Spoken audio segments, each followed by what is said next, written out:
Good evening, everyone, and welcome back to Sleepy Sunday School.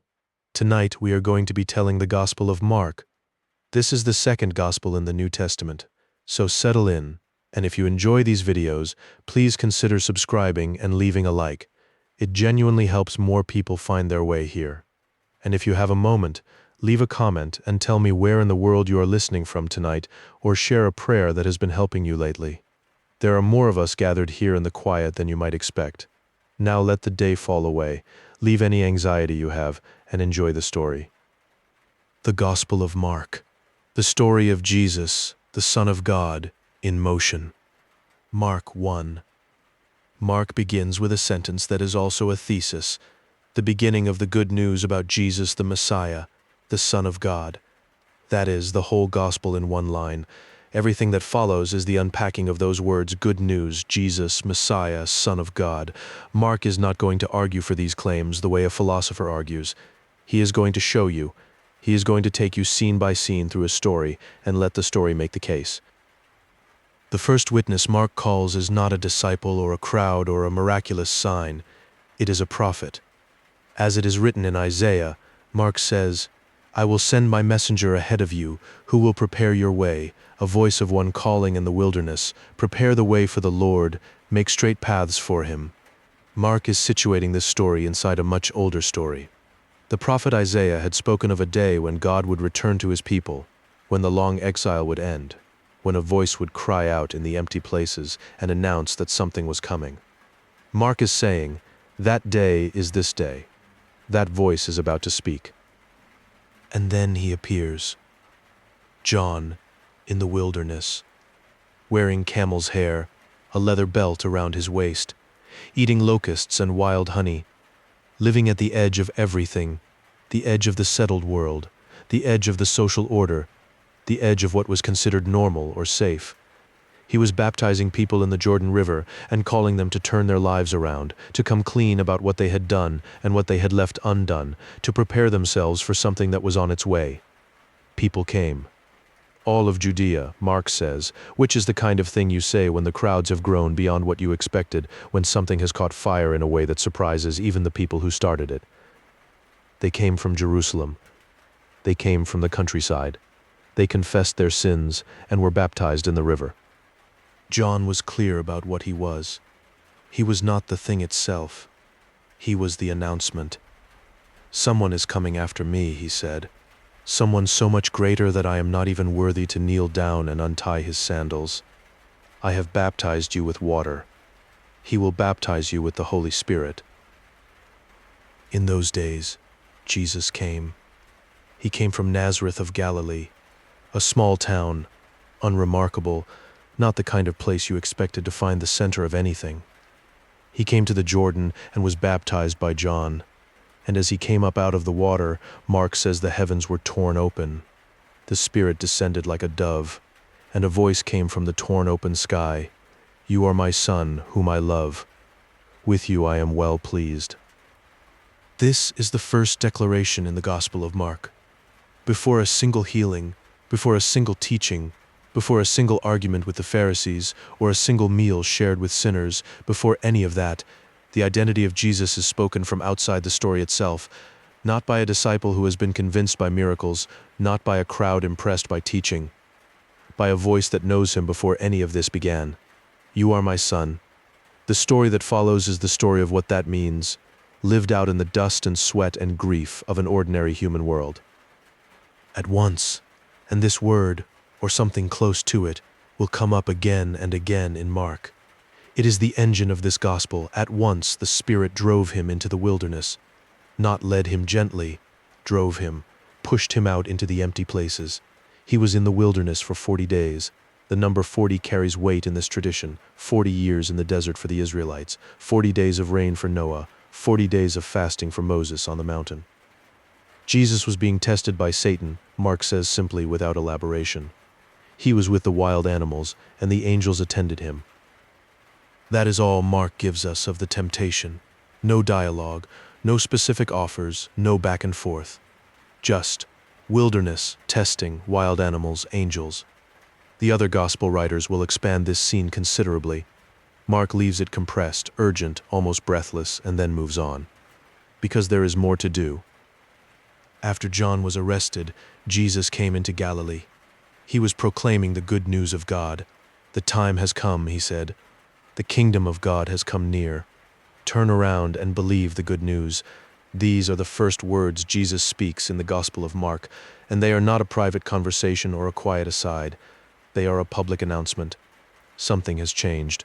The time that was being waited for has arrived. The appropriate response is to turn, to reorient the whole direction of your life, and to trust that this is true. He was walking along the shore of the Sea of Galilee when he saw two brothers, Simon and Andrew, casting a net into the water. They were fishermen.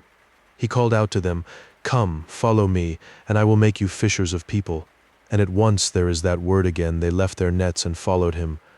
Mark does not record a conversation. He does not tell us what Simon and Andrew were thinking, or whether they hesitated, or what questions they might have asked. He tells us what they did. They left their nets. They followed him.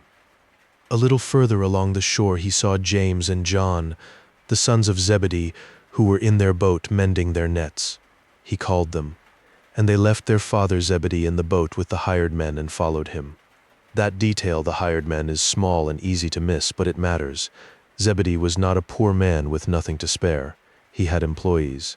This was a working fishing operation with some resources behind it, and his sons left him, on the spot, because a man walking the shoreline called out to them. Whatever was in that voice, it was enough. They went into Capernaum, a town on the northwest shore of the Sea of Galilee that would become a kind of home base for Jesus in these early chapters. When the Sabbath came, he went into the synagogue and began to teach. The people were astonished at his teaching, Mark says, not because of what he said, though the content mattered, but because of how he said it. He taught as one who had authority, not as the teachers of the law. The teachers of the law taught by citation, by tradition, by the accumulated weight of interpretation passed down through generations. Jesus taught from something else, from somewhere else, and the people in that synagogue felt the difference immediately, even if they could not have named it. In the synagogue that day was a man with what Mark calls an unclean spirit, a spirit that had taken up residence in him in a way that was not of God, not of health, not of wholeness. The spirit cried out, "What do you want with us, Jesus of Nazareth? Have you come to destroy us? I know who you are, the Holy One of God." This is one of the stranger and more striking features of the early chapters of Mark. The demons know. The unclean spirits, the ones who have been cast out from everything that is good and ordered and whole, they are the ones who recognize Jesus. The crowds are astonished. The religious leaders are suspicious. The disciples are slowly learning. But the dark things know who they are dealing with from the first moment. Jesus addressed the spirit directly. "Be quiet," he said. "Come out of him." The spirit shook the man violently, gave a loud cry, and came out. The people were all so amazed that they asked each other, "What is this?" A new teaching and with authority. He gives orders to unclean spirits and they obey him. The news spread quickly over the whole region of Galilee. The story was already moving faster than Jesus himself. He left the synagogue and went with James and John to the home of Simon and Andrew. Simon's mother-in-law was lying down with a fever. They told Jesus about her. He went to her, took her hand, and helped her up. The fever left. She began to wait on them. This small domestic scene is easy to rush past, but Mark places it immediately after the public drama of the synagogue for a reason. Jesus does not only work in front of crowds, he does not only act when there is an audience, he goes into a house, into the private space where one woman is sick, and the people who love her are worried about her, and he does the same thing there that he did in front of everyone. He heals. He restores. No announcement required. That evening, after sunset, the Sabbath was over, which meant it was now lawful to carry the sick people, began bringing everyone who was ill to the door of the house. The whole town gathered at that door. He healed many who had various diseases and drove out many demons. He did not let the demons speak, Mark notes, because they knew who he was. The night filled up with people arriving with the people they loved, and Jesus receiving them all. Very early the next morning, while it was still dark, he got up and left the house and went to a solitary place. He prayed. Simon and the others went looking for him, and when they found him, they said, Everyone is looking for you. He said, "Let us go somewhere else to the nearby villages so I can preach there also. That is why I have come." That last sentence is the first time in Mark's Gospel that Jesus explains himself, even partially, not to perform miracles, not to draw a crowd. He has come to preach, to proclaim. The healings are real and they matter, but they are not the point in themselves. The proclamation is the point, and the proclamation cannot stay in one place. So he traveled throughout Galilee, preaching in the synagogues and driving out demons. And a man with leprosy came to him. He fell on his knees in front of Jesus and begged, "If you are willing, you can make me clean." Leprosy in the ancient world was not just a medical condition, it was a social and religious catastrophe.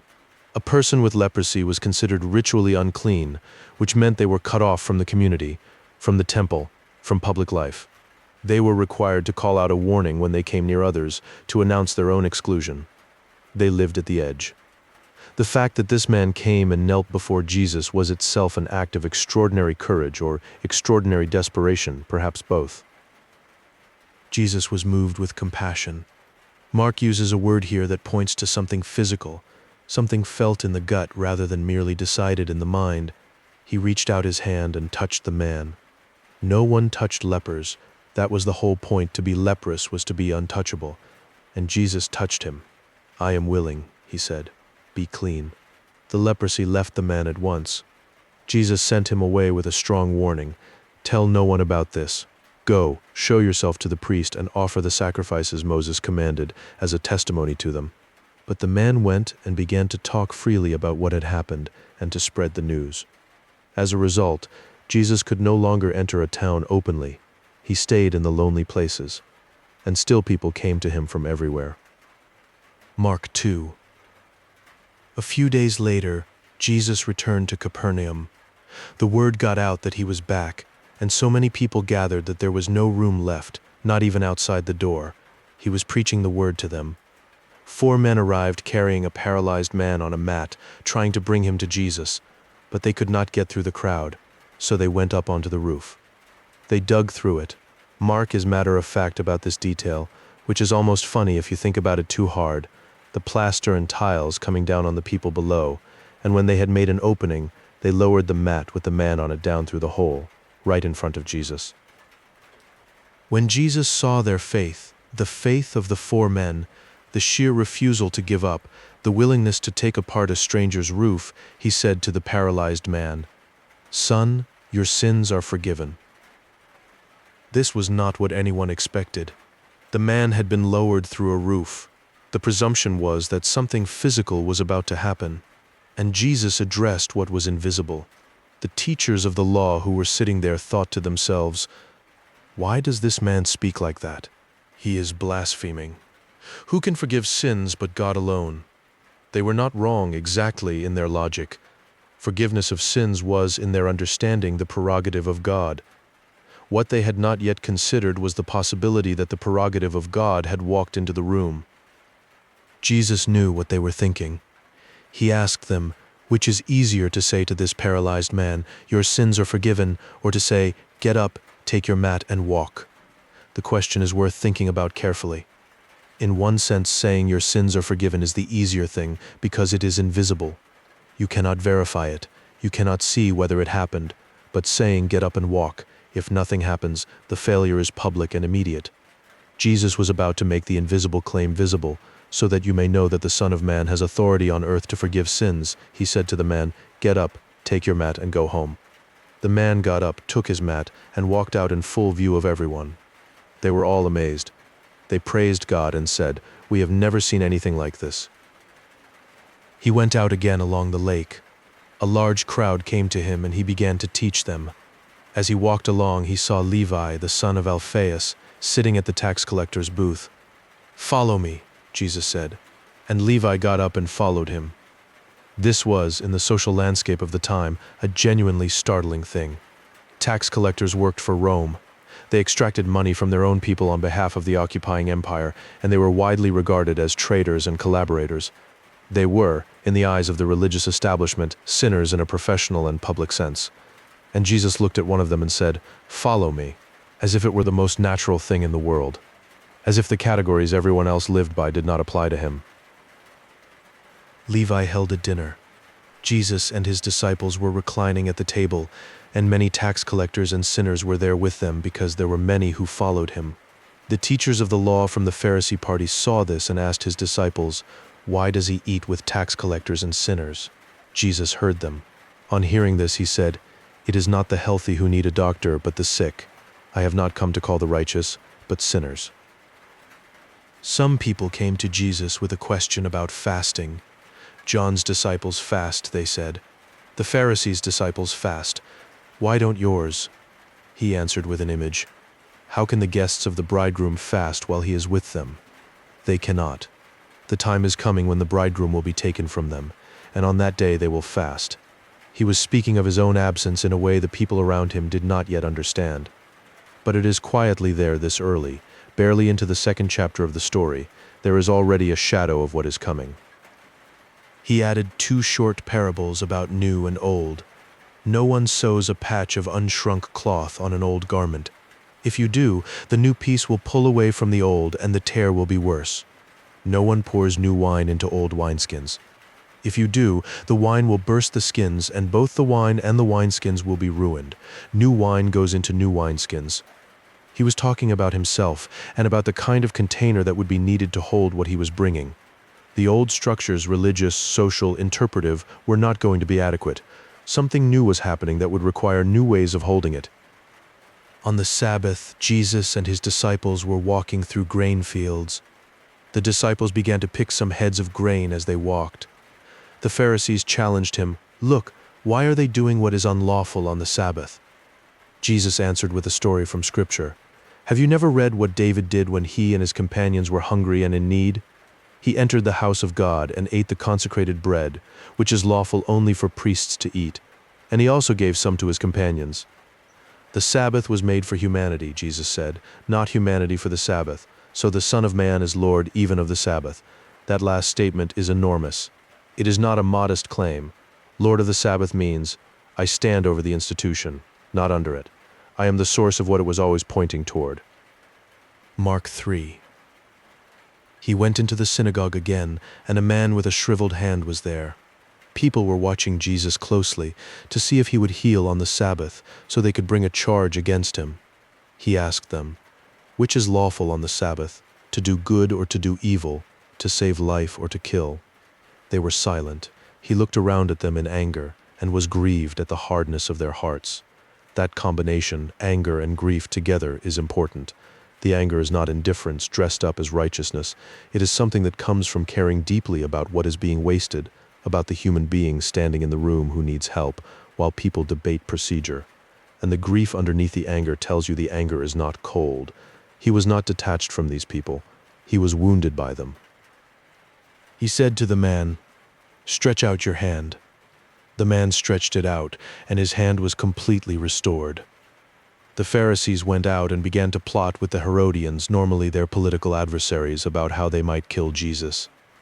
It is only the 3rd chapter of the Gospel, and the word kill has already appeared.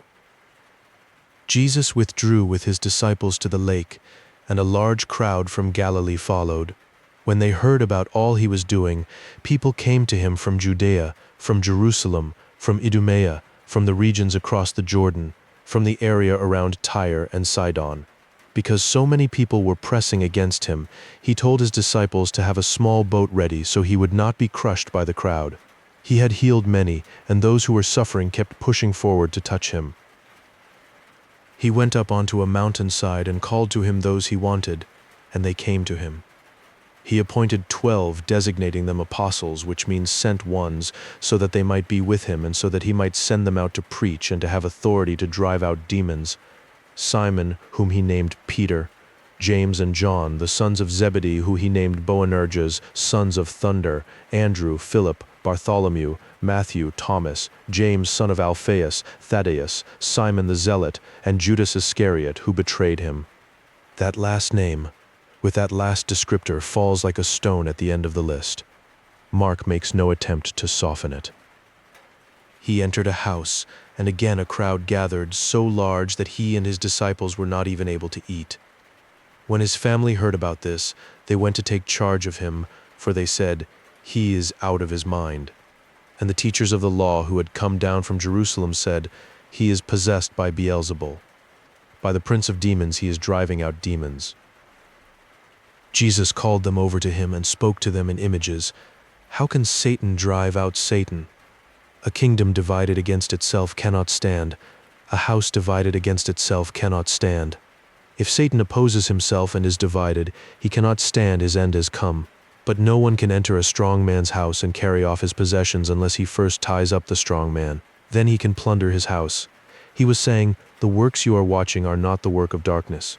They are the work of someone who has already overpowered the darkness. The demons being cast out are not evidence of allegiance with evil. They are evidence that something stronger than evil has arrived." He said this too, "All sins and blasphemies can be forgiven. But whoever blasphemes against the Holy Spirit will never be forgiven." This has troubled readers for a very long time. What is the blasphemy against the Holy Spirit? In the context of what Mark has just described, it appears to be this: looking at the work of the Spirit, healings, liberation, the restoration of broken people, and calling it the work of the devil. It is the hardening of the heart to such a degree that goodness itself is read as evil, that the light is called darkness, that the one who sets captives free is accused of being the captor. The danger is not a single terrible word. The danger is a settled orientation that cannot recognize grace when it stands right in front of it. His mother and brothers arrived. Standing outside, they sent someone in to call him. A crowd was sitting around him, and they told him, "Your mother and brothers are outside looking for you."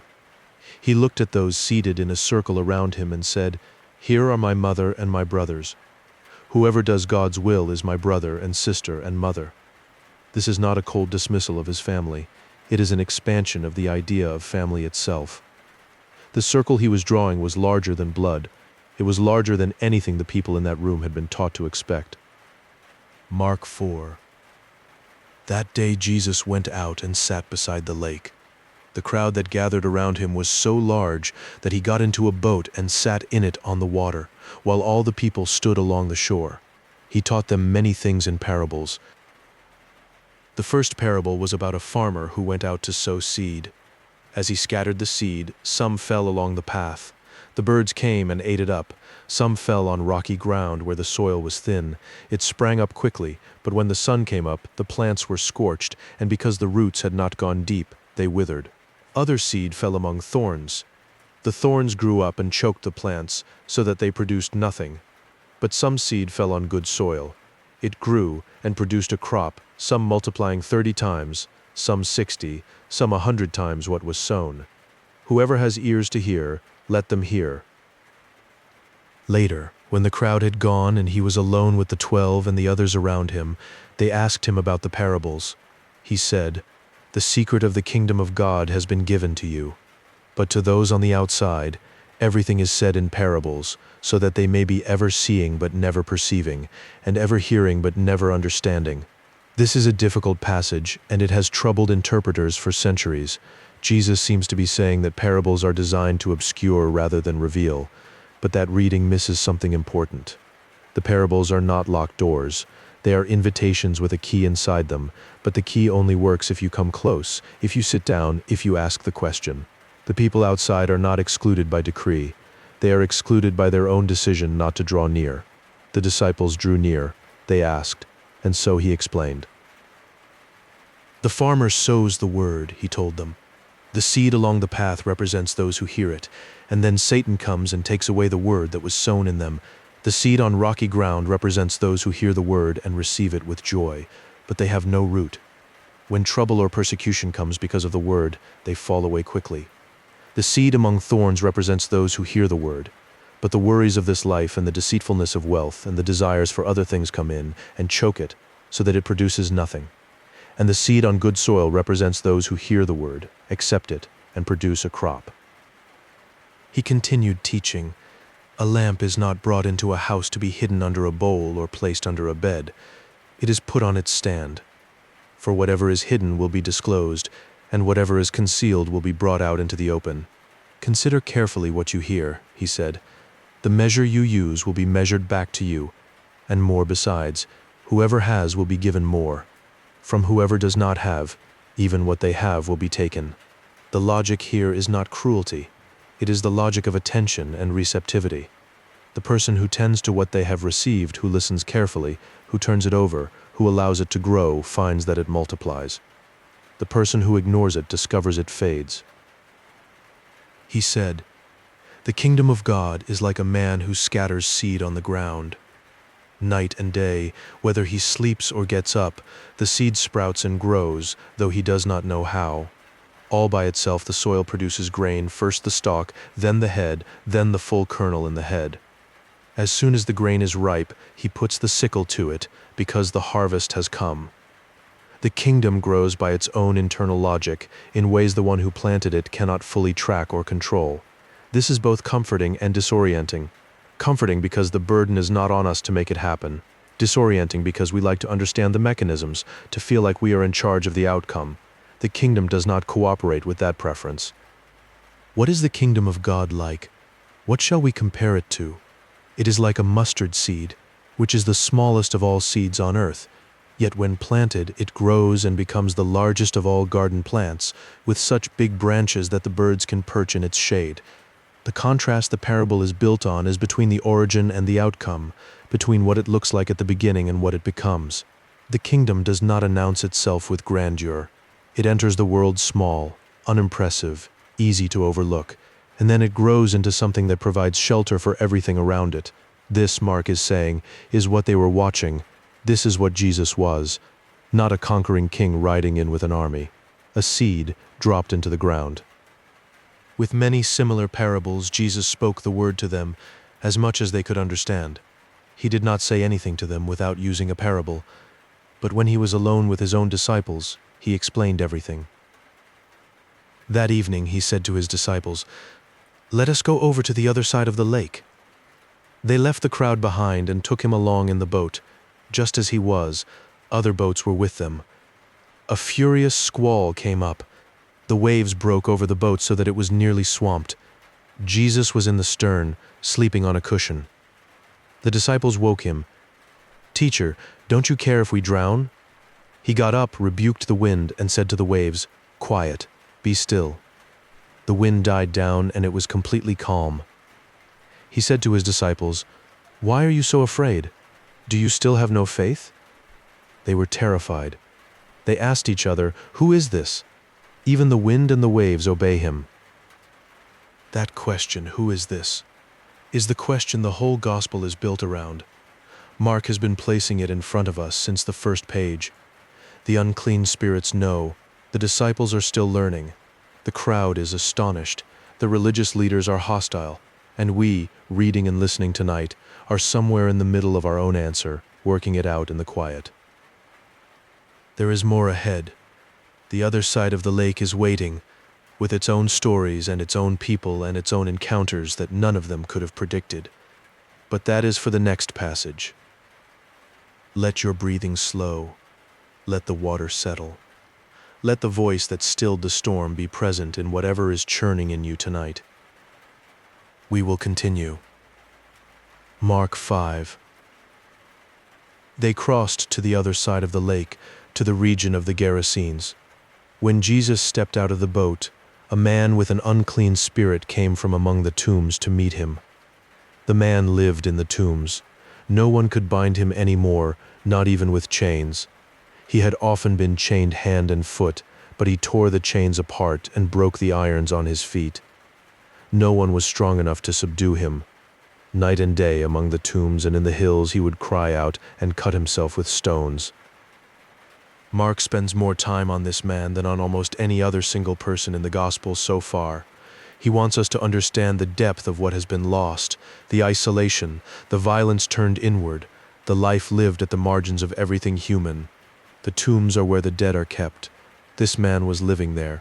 He was not dead, but he was not fully alive either. He was somewhere in between, and no one knew how to reach him. When he saw Jesus from a distance, he ran and fell on his knees before him. He shouted at the top of his voice, "What do you want with me, Jesus, Son of the Most High God? In God's name, don't torture me." Jesus had been saying to him, "Come out of this man, you unclean spirit." Then Jesus asked, "What is your name?" "My name is Legion," the man said, "because we are many." And he begged Jesus again and again not to send them out of the area. A large herd of pigs was feeding on a nearby hillside. The spirits begged Jesus, "Send us among the pigs. Allow us to go into them." He gave them permission. The unclean spirits came out and went into the pigs.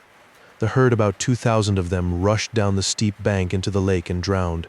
Those tending the pigs ran off and reported this in the town and countryside, and the people went out to see what had happened. When they came to Jesus, they saw the man who had been possessed by the legion of demons, sitting there, dressed and in his right mind, and they were afraid. It is a strange response. The man who had terrorized them for years, who could not be chained, who cried out in the night, who cut himself among the tombs, was now sitting quietly, clothed, composed, and the people were afraid. Of what? Perhaps of the power that had done this. Perhaps of the disruption to what they knew. Perhaps of the cost. 2,000 pigs was a significant economic loss. The fear of holiness and the fear of change are sometimes harder to distinguish than we might expect. The people began to plead with Jesus to leave their region, so he got back into the boat. The man who had been demon-possessed begged to go with him. Jesus did not let him. "Go home to your own people," he told him. "Tell them how much the Lord has done for you and how he has had mercy on you." So the man went away and began to tell in the Decapolis, a region of 10 Gentile cities, how much Jesus had done for him. And all the people were amazed. When Jesus had crossed back over to the other side of the lake, a large crowd gathered around him. A synagogue leader named Jairus came, and when he saw Jesus, he fell at his feet. He pleaded earnestly, "My little daughter is dying.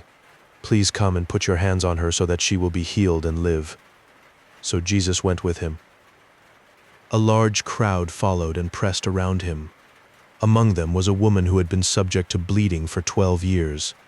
She had suffered a great deal under the care of many doctors and had spent all she had, yet instead of getting better, she had grown worse. When she heard about Jesus, she came up through the crowd behind him and touched his cloak, because she thought, "If I just touch his clothes, I will be healed." At once her bleeding stopped, and she felt in her body that she was freed from her suffering. At once Jesus realized that power had gone out from him. He turned around in the crowd and asked, "Who touched my clothes?" His disciples looked at him. "You see the people crowding against you," they said, "and yet you ask who touched you." But Jesus kept looking around to see who had done it. Then the woman, knowing what had happened to her, came and fell at his feet, trembling with fear. She told him the whole truth. He said to her, "Daughter, your faith has healed you. Go in peace and be freed from your suffering." The word daughter. In a crowd of strangers, in a public moment, he called her daughter. She had been bleeding for 12 years, which meant 12 years of ritual uncleanness, 12 years of being considered untouchable by the law, 12 years of being on the wrong side of the line that divided the acceptable from the unacceptable. She had touched him from behind, quietly, trying not to be noticed, and he stopped everything, turned around, and found her. And he called her daughter. He brought her into the family by name. While Jesus was still speaking, some people came from the house of Jairus. "Your daughter is dead," they said. "Why bother the teacher anymore?" Overhearing what they said, Jesus told the synagogue leader, "Don't be afraid. Just believe." He did not let anyone follow him except Peter, James, and John, the brother of James. When they came to the home of the synagogue leader, Jesus saw a commotion, with people crying and wailing loudly. He went in and said to them, "Why all this commotion and wailing? The child is not dead, but asleep." They laughed at him. But he put them all out, took the child's father and mother and the disciples who were with him, and went in where the child was. He took her hand and said to her, "Talitha cum," which means, "Little girl, get up." At once she stood up and began to walk around. She was 12 years old. At this they were completely astonished. He gave strict orders not to let anyone know about this, and told them to give her something to eat.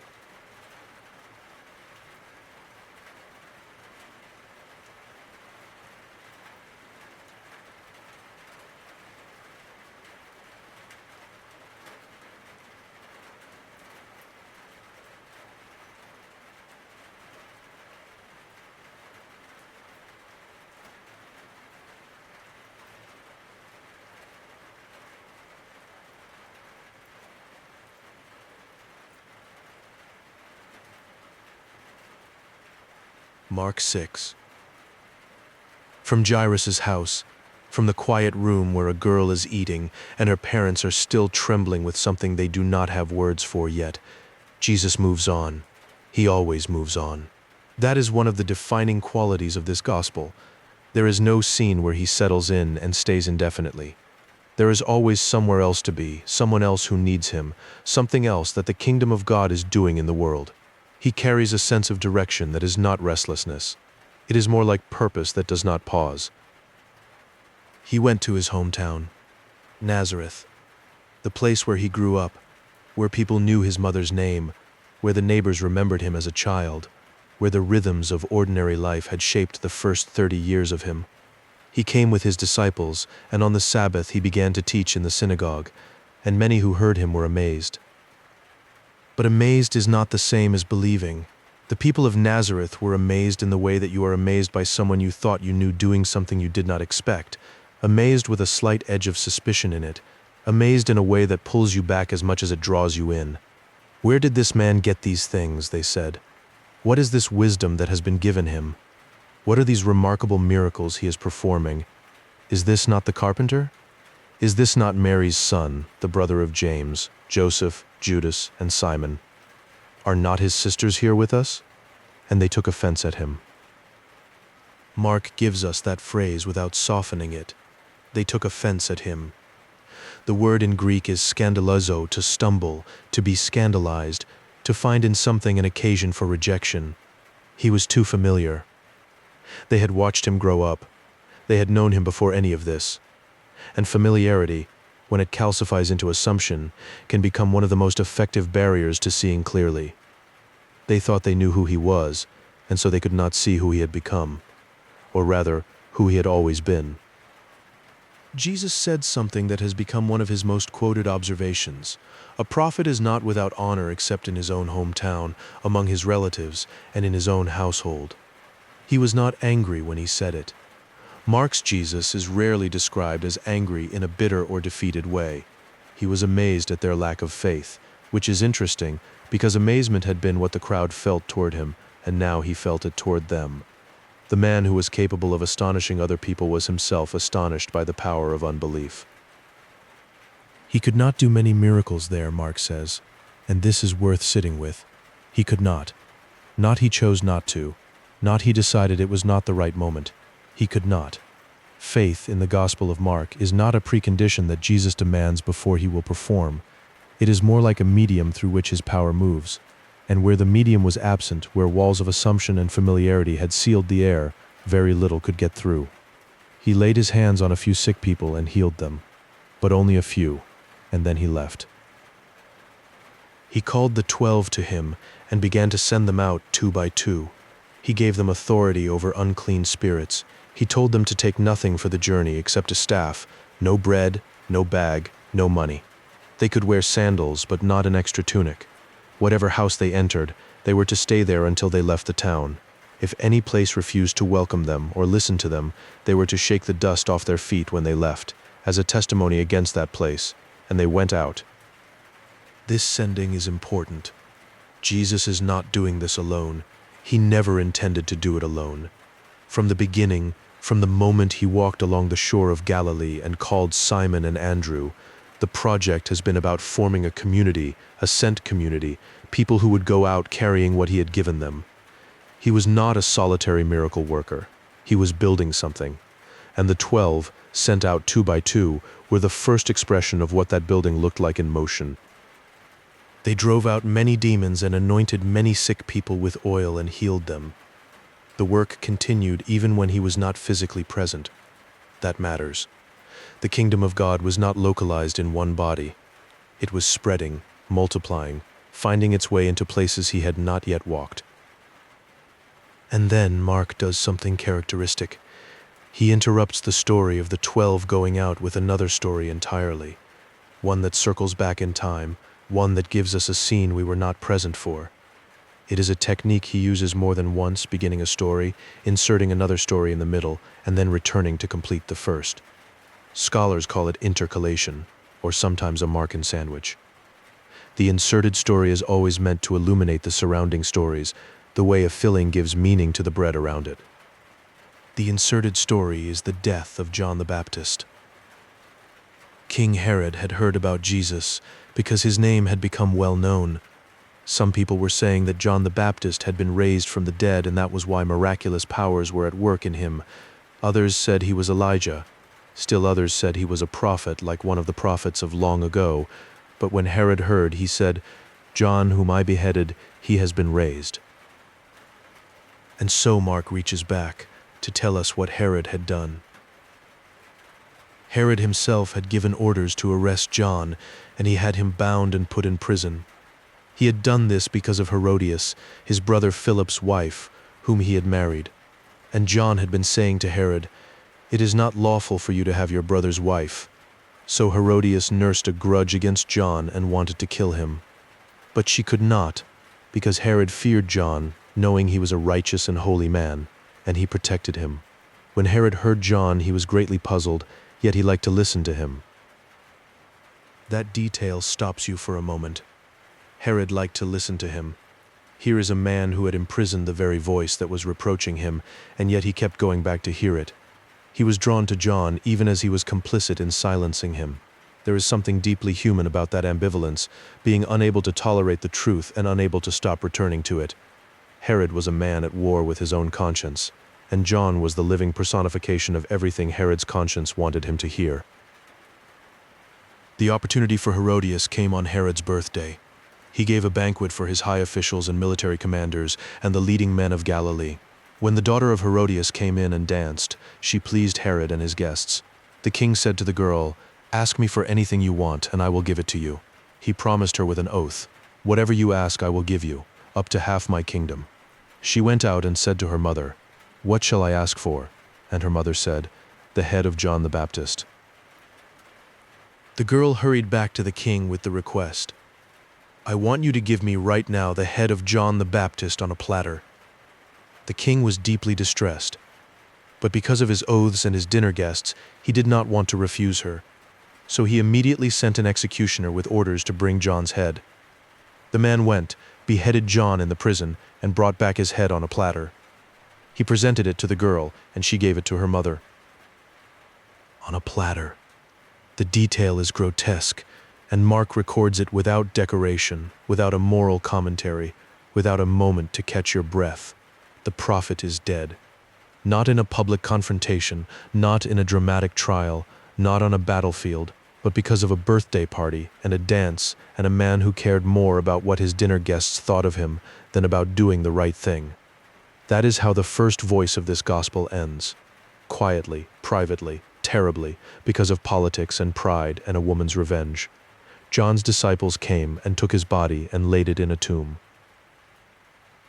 The apostles gathered around Jesus and reported to him all they had done and taught.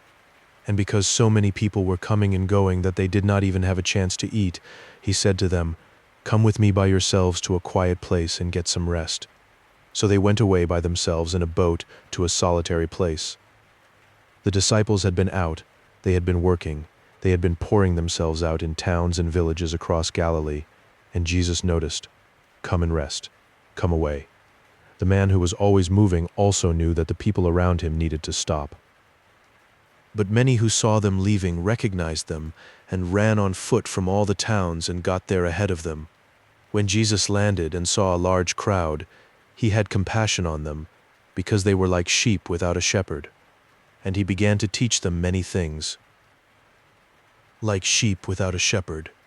In the Hebrew scriptures, this is a phrase that carries enormous weight.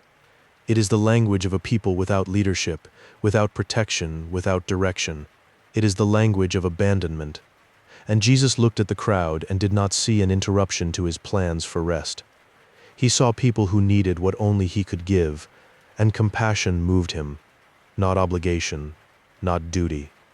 Compassion, something that came from the inside out and could not be reasoned away. By this time it was late in the day. His disciples came to him and said, "This is a remote place, and it is already very late. Send the people away so they can go to the surrounding countryside and villages and buy themselves something to eat." They were being practical. They were being sensible. The problem was real. Evening was coming, the place was remote, and there were thousands of people. Jesus said to them, "You give them something to eat." You, not the villages, not the marketplace. You. The disciples looked at what they had and asked, "Are we to go and spend 200 denarii on bread and give it to them to eat?" 200 denarii was roughly 8 months of wages for a laboring man. They were pointing out the impossibility. They were doing the math and showing him that the math did not work. "How many loaves do you have?" he asked. "Go and see." When they found out, they said, 5 and 2 fish.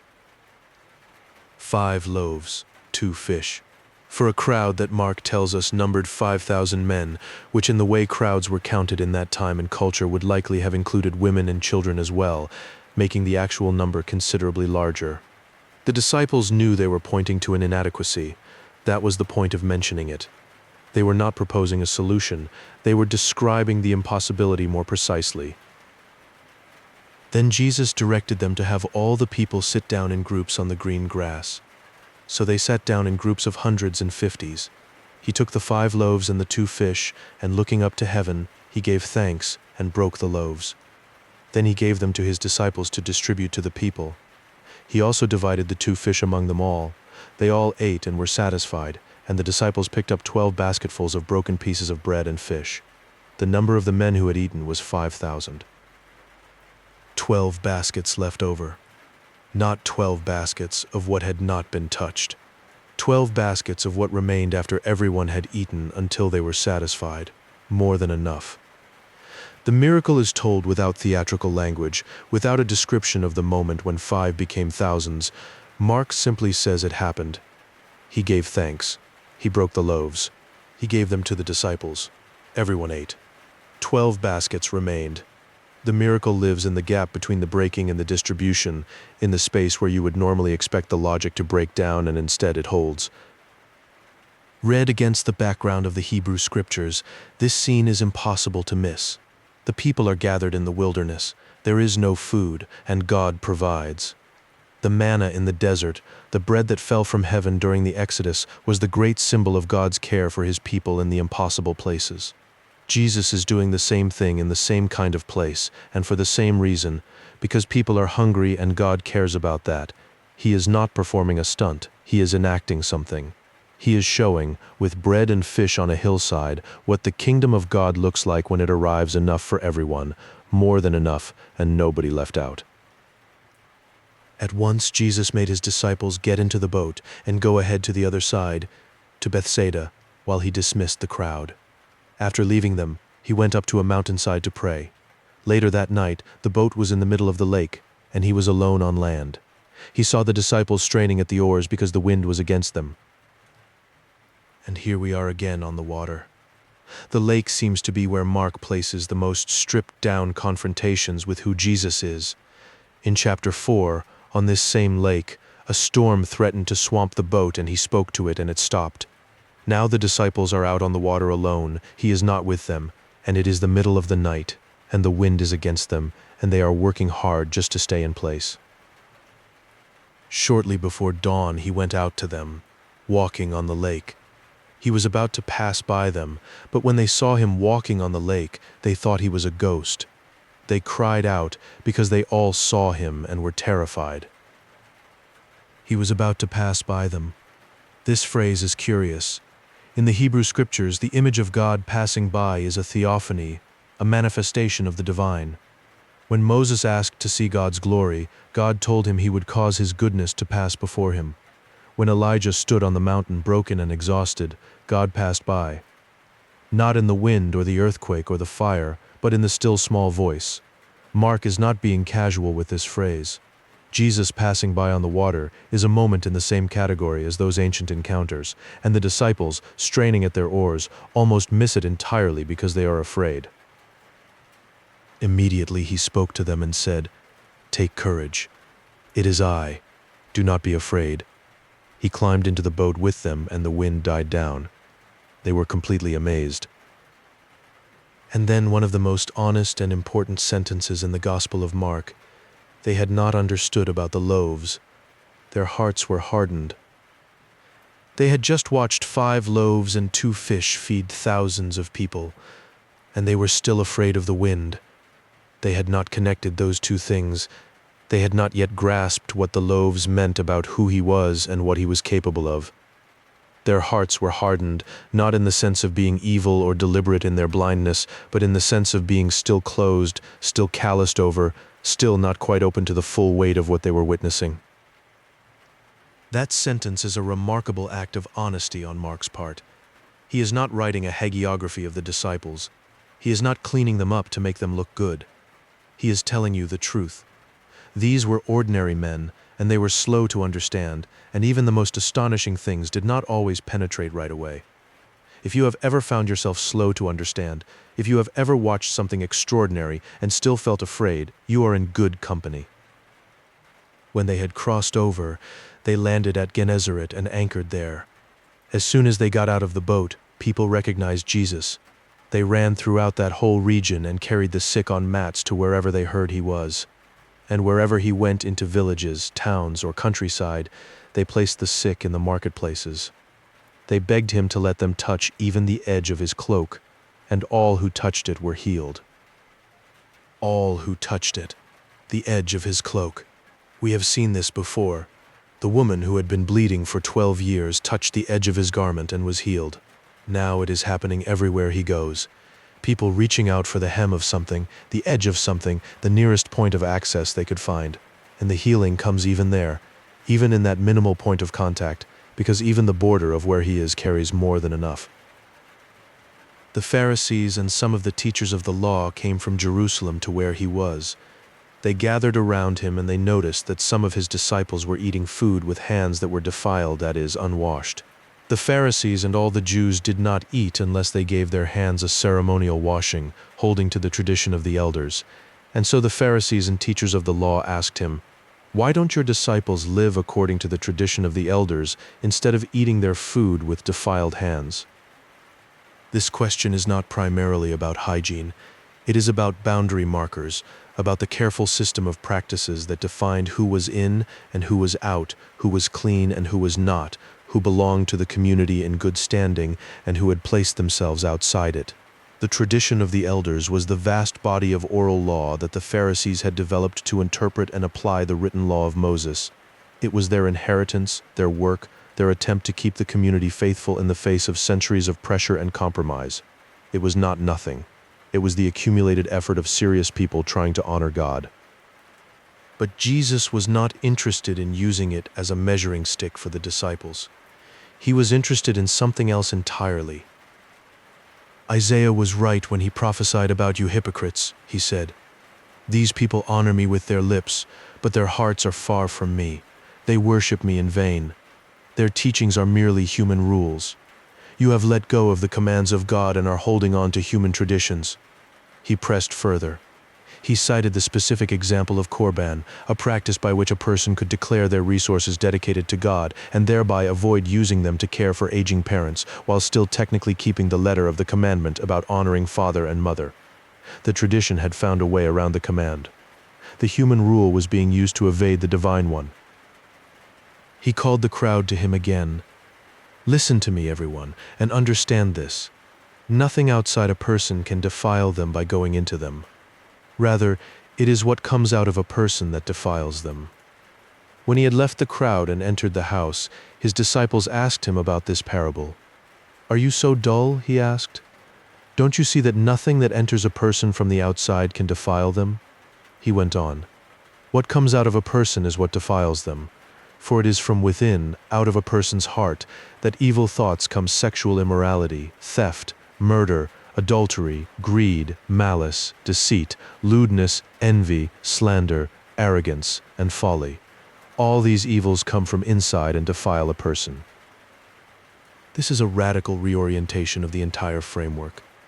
The tradition had spent centuries and enormous effort defining defilement in terms of what you touched, what you ate, who you associated with, what came into contact with your body. Jesus relocated the entire problem. The issue is not what enters from outside. The issue is what is already inside.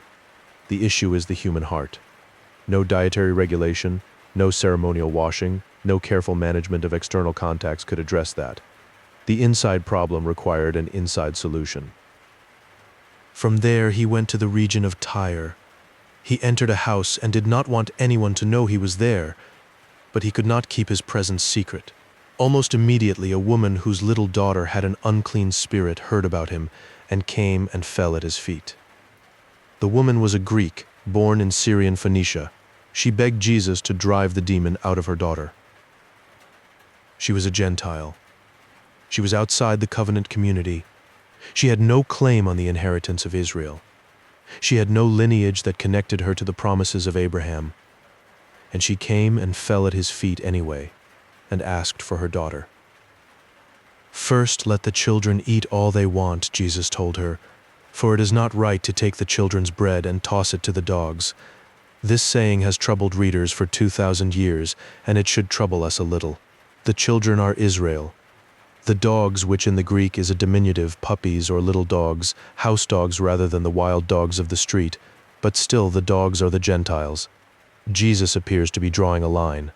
There is an order of priority. Israel first. The mission to the covenant people has not yet been completed. But the woman was not finished. "Lord," she said, "even the dogs under the table eat the children's crumbs." She did not argue with his framework. She accepted it and found her place inside it. She was not asking to sit at the table. She was asking for what fell to the floor. And she said it with such precision, such quick intelligence, such faith that had not been defeated by the obstacle placed in front of it, that Jesus stopped. For such a reply, he said, "You may go. The demon has left your daughter." She went home and found her child lying on the bed, and the demon was gone. This is one of the most unusual moments in the Gospels, a moment where Jesus appears to be changed by a conversation, where a Gentile woman's persistence and wit and love for her daughter extended the reach of what was happening. Whatever we make of the theological mechanics, Mark records it plainly, she argued, and he healed. The border moved. Then Jesus left the vicinity of Tyre and went through Sidon, down to the Sea of Galilee and into the region of the Decapolis. There some people brought to him a man who was deaf and could hardly talk, and they begged Jesus to place his hand on the man. After he took him aside, away from the crowd, Jesus put his fingers into the man's ears. Then he spit and touched the man's tongue. He looked up to heaven and with a deep sigh said to him, "Ephphatha," which means, "be opened." At once the man's ears were opened and his tongue was loosened, and he began to speak plainly. There is something deeply physical about what Jesus does here. Fingers in the ears, spit on the tongue, an intimate, almost strange act of embodied healing. He was not performing for the crowd, he had taken the man aside, away from the audience. This was between the two of them. And then the deep sigh, which in Greek carries the sense of a groan rising from the belly, something felt in the body before it is spoken in words. He was not detached from what he was doing. He was in it. He cared. Jesus commanded them not to tell anyone, but the more he commanded, the more they kept talking about it. People were overwhelmed with amazement. "He has done everything well," they said. "He even makes the deaf hear and the mute speak." He has done everything well. This is the language of Genesis, where at the end of each day of creation, God looked at what he had made and saw that it was good. Mark is quietly doing something with those words. The man who opens deaf ears and loosens tied tongues is doing the same kind of work that creation did, making things the way they were meant to be, restoring what has been broken, completing what has been left unfinished. Mark 7 closes here in the flow of the story, though the chapter divisions came later. The story itself has no seam. It keeps moving. Mark 8.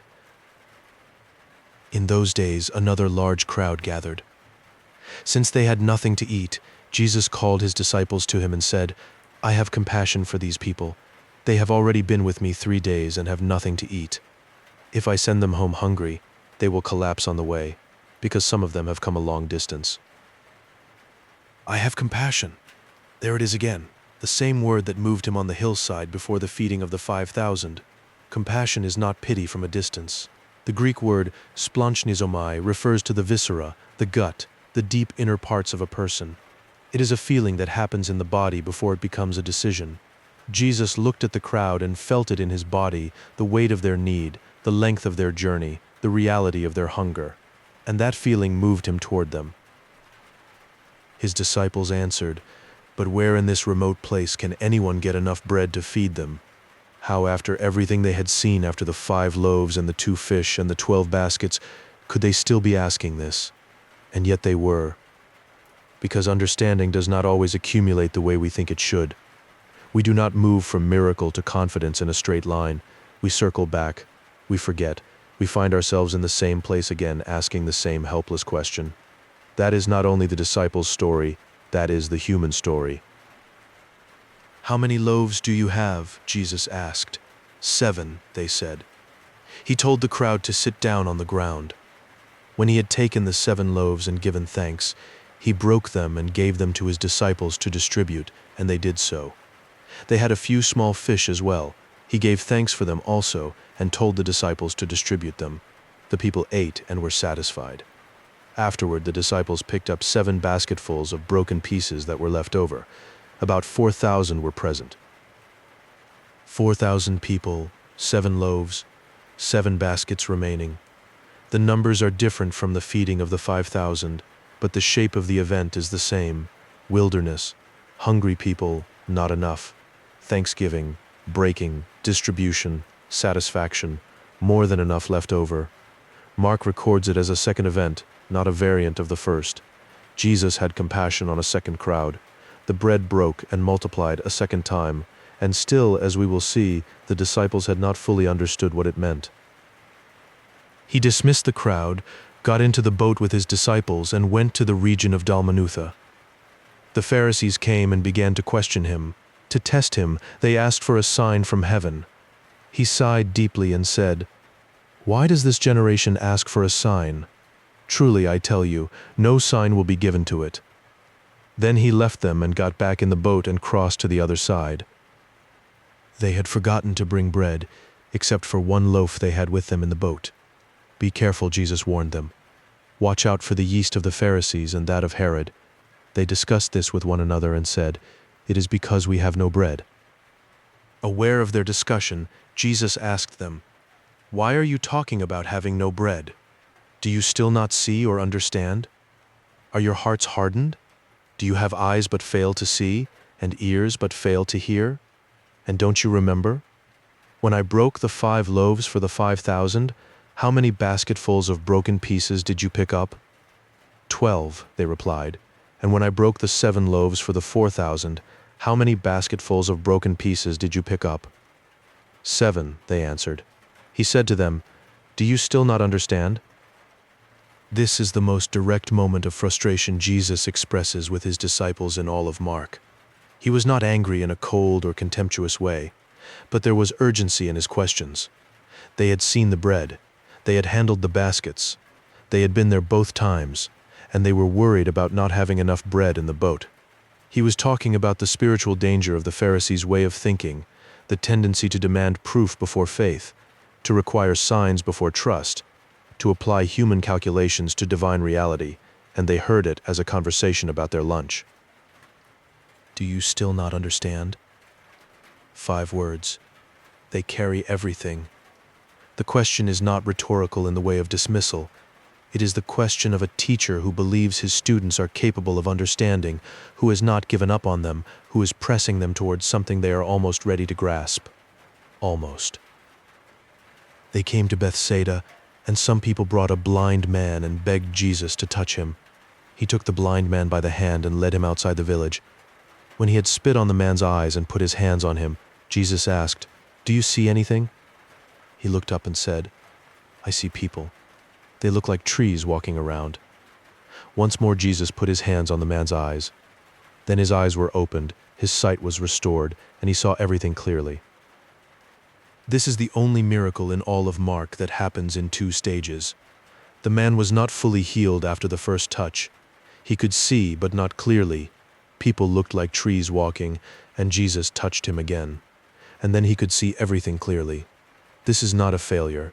It is a moment of extraordinary honesty. Mark is telling us something. He is placing this story here, at this precise point in the Gospel, because the disciples are like the man after the first touch. They can see, but not clearly. They are somewhere between blindness and full sight, between not understanding and understanding completely, between the man who sees trees walking and the man who sees faces. And Jesus is going to touch them again.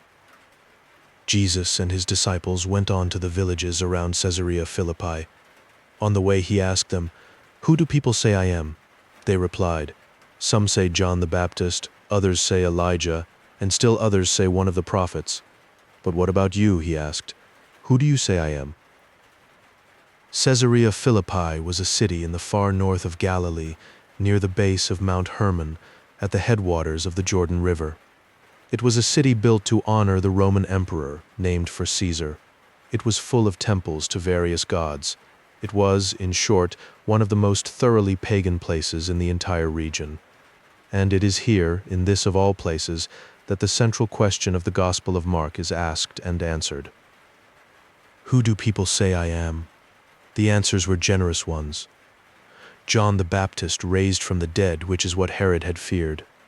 Elijah the prophet, who in Jewish tradition was expected to return before the great day of God, one of the prophets which placed him in an honorable lineage of people through whom God had spoken. These were not insults. They were real possibilities that real people were seriously considering. But they were all, in the end, guesses. Who do you say I am? The question turned inward, toward the disciples themselves. Not what have you heard? What do you believe? Peter answered, You are the Messiah, the Christ, the Anointed One, the one the whole story of Israel had been building toward the king in the line of David who would set things right, who would be the hinge on which history turned. Jesus warned them not to tell anyone about him. This is another of Mark's characteristic moments of commanded secrecy. But the warning was not a denial. He did not say Peter was wrong. He told them not to say it yet. The word was true, but the full meaning of what it meant, what kind of Messiah he would be, by what path the kingdom would come, that was what needed to be understood before the announcement could be made. He then began to teach them that the Son of Man must suffer many things and be rejected by the elders, the chief priests, and the teachers of the law, and that he must be killed and after 3 days rise again. He spoke plainly about this. Must. He used the word must, not might, not could. Must. There was a necessity in it, a shape that could not be avoided, and the shape was not what anyone expected. The Messiah was going to suffer. The Messiah was going to be rejected by the very people who were supposed to recognize him, the leaders, the priests, the scholars, the guardians of the tradition. The Messiah was going to be killed, and after 3 days he was going to rise. Peter took him aside and began to rebuke him. This is remarkable. Peter, who had just confessed that Jesus was the Messiah, took him aside privately to spare him the embarrassment perhaps, and began to correct him. This is not what the Messiah is supposed to do. This is not how the story is supposed to go. You are getting this wrong. Jesus turned and looked at his disciples, and then rebuked Peter. Get behind me, Satan. You do not have in mind the concerns of God, but merely human concerns. The rebuke was public, the way the confession had been public, and the word was as striking as any word in the gospel, Satan. Not a mild disagreement, not a gentle correction. You are thinking the way the enemy thinks. You are prioritizing what is comfortable and expected over what is true and necessary. Then he called the crowd to him along with his disciples and said, Whoever wants to be my disciple must deny themselves and take up their cross and follow me. For whoever wants to save their life will lose it, but whoever loses their life for me and for the gospel will save it. What good is it for someone to gain the whole world, yet forfeit their soul? Or what can anyone give in exchange for their soul? If anyone is ashamed of me and my words in this adulterous and sinful generation, the Son of Man will be ashamed of them when he comes in his Father's glory with the holy angels. Take up your cross. He said this before the crucifixion. He said it while he was still walking freely through Galilee, still healing and teaching and feeding crowds. He said it when the cross was not yet an event that had happened, but a shape he was inviting his followers to inhabit. The cross was a Roman instrument of execution and public humiliation. Everyone who heard him say those words knew what a cross was. It was not a metaphor to them. It was a thing they had seen on roadsides, and he was saying, "That is the shape of following me. Not the gaining of things, the releasing of them. Whoever wants to save their life will lose it. Whoever loses their life for me and for the gospel will save it." This is the great paradox at the center of the Gospel of Mark, and it is placed here at the precise turning point of the story, the end of the first half and the beginning of the second. Everything before this moment has been the demonstration, the healings, the feedings, the stilling of storms, the casting out of demons. Everything from this moment forward will be the destination: Jerusalem, the cross, the tomb, and what the tomb could not contain. He has told them plainly. They are standing at the hinge of the whole story, and the question he has been asking since Caesarea Philippi is still open, not just for the disciples, but for anyone who has come this far. Who do you say I am? Mark 9. And he said to them, "Truly I tell you, some who are standing here will not taste death before they see that the kingdom of God has come with power." That is how chapter 9 begins. A promise that sounds strange to modern ears because we are reading it from the far side of 2,000 years. But it was spoken to people who were standing on a hillside in the first century, people who were still catching their breath from everything they had just been told, about the Messiah who must suffer, about the cross that discipleship requires, about the losing and the saving and the gaining of a soul. And then this sentence, which seems to reach forward from the present moment into something not yet arrived, something luminous and coming, something already pressing through the fabric of ordinary time. 6 days after that conversation, something happened. Jesus took Peter and James and John, the inner circle, the three who will be present at the most extreme moments of his life, and led them up a high mountain. The mountain is not named in Mark. It has been tradition to identify it with Mount Tabor, though some scholars favor Mount Hermon, which is near enough to Caesarea Philippi where they had just been. The specific geography matters less than the direction, up, away from the towns and the crowds and the arguments and the daily press of need, up into the thin air and the long view and the silence that only high places carry. And he was transfigured before them. That word transfigured carries more than it can quite hold in English. The Greek word is metamorpho, from which we get metamorphosis, the transformation of a caterpillar into something that flies. Something changed in Jesus that the three disciples could see with their own eyes. His clothes became dazzling white, whiter than anyone in the world could bleach them. This small editorial note, whiter than anyone in the world could bleach them, is exactly the kind of thing Mark does that feels so immediate, so human. He is reaching for a comparison and finding that there is none. There is no earthly process that produces this. It is not a quality that belongs to the ordinary world. And then, with him, appearing out of nowhere, were Elijah and Moses. They were talking with Jesus. Elijah and Moses. These are not random figures. These are the two great pillars of the whole tradition.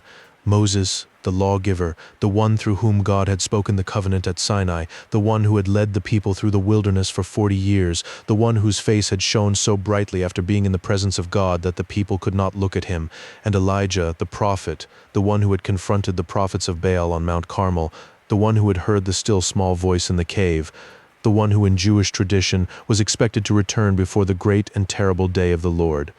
Between them stands Jesus, the law and the prophets, and the one toward whom they both pointed, all three visible together on the mountain in the white and blazing air. Peter said to Jesus, "Rabbi, it is good for us to be here. Let us put up 3 shelters, one for you, one for Moses, and one for Elijah." Mark adds gently. He did not know what to say. They were so frightened. This is tender honesty. Peter was not being foolish. He was a man confronted with something so far outside the categories of his understanding that the only thing he could think to do was make the moment stay, build something permanent, create a structure around the experience. He did not want it to end. He was terrified, and he was reaching for anything that would give his hands something to do. Then a cloud appeared and covered them, and a voice came from the cloud. And the voice said, "This is my son, whom I love. Listen to him." This is the second voice from outside the story in the Gospel of Mark. The first came at the baptism. At the very beginning, "You are my Son, whom I love. With you I am well pleased," spoken to Jesus himself, an intimate confirmation of identity before the ministry began. This voice comes to the disciples at the precise midpoint of the story, on the far side of the confession at Caesarea Philippi and the first prediction of the Passion. And it adds one word that the baptismal declaration did not include: listen to him. Not merely look at him, not merely follow him, not merely believe things about him. Listen. Pay attention to what he is saying. He has just told you about the cross. He has just told you about losing your life to save it. Listen. Suddenly, when they looked around, they no longer saw anyone with them except Jesus. The vision was over. The cloud had passed. Moses and Elijah were gone. The white light was gone. There was only the mountain and the wind, and the three of them, and Jesus standing with them in the ordinary morning air.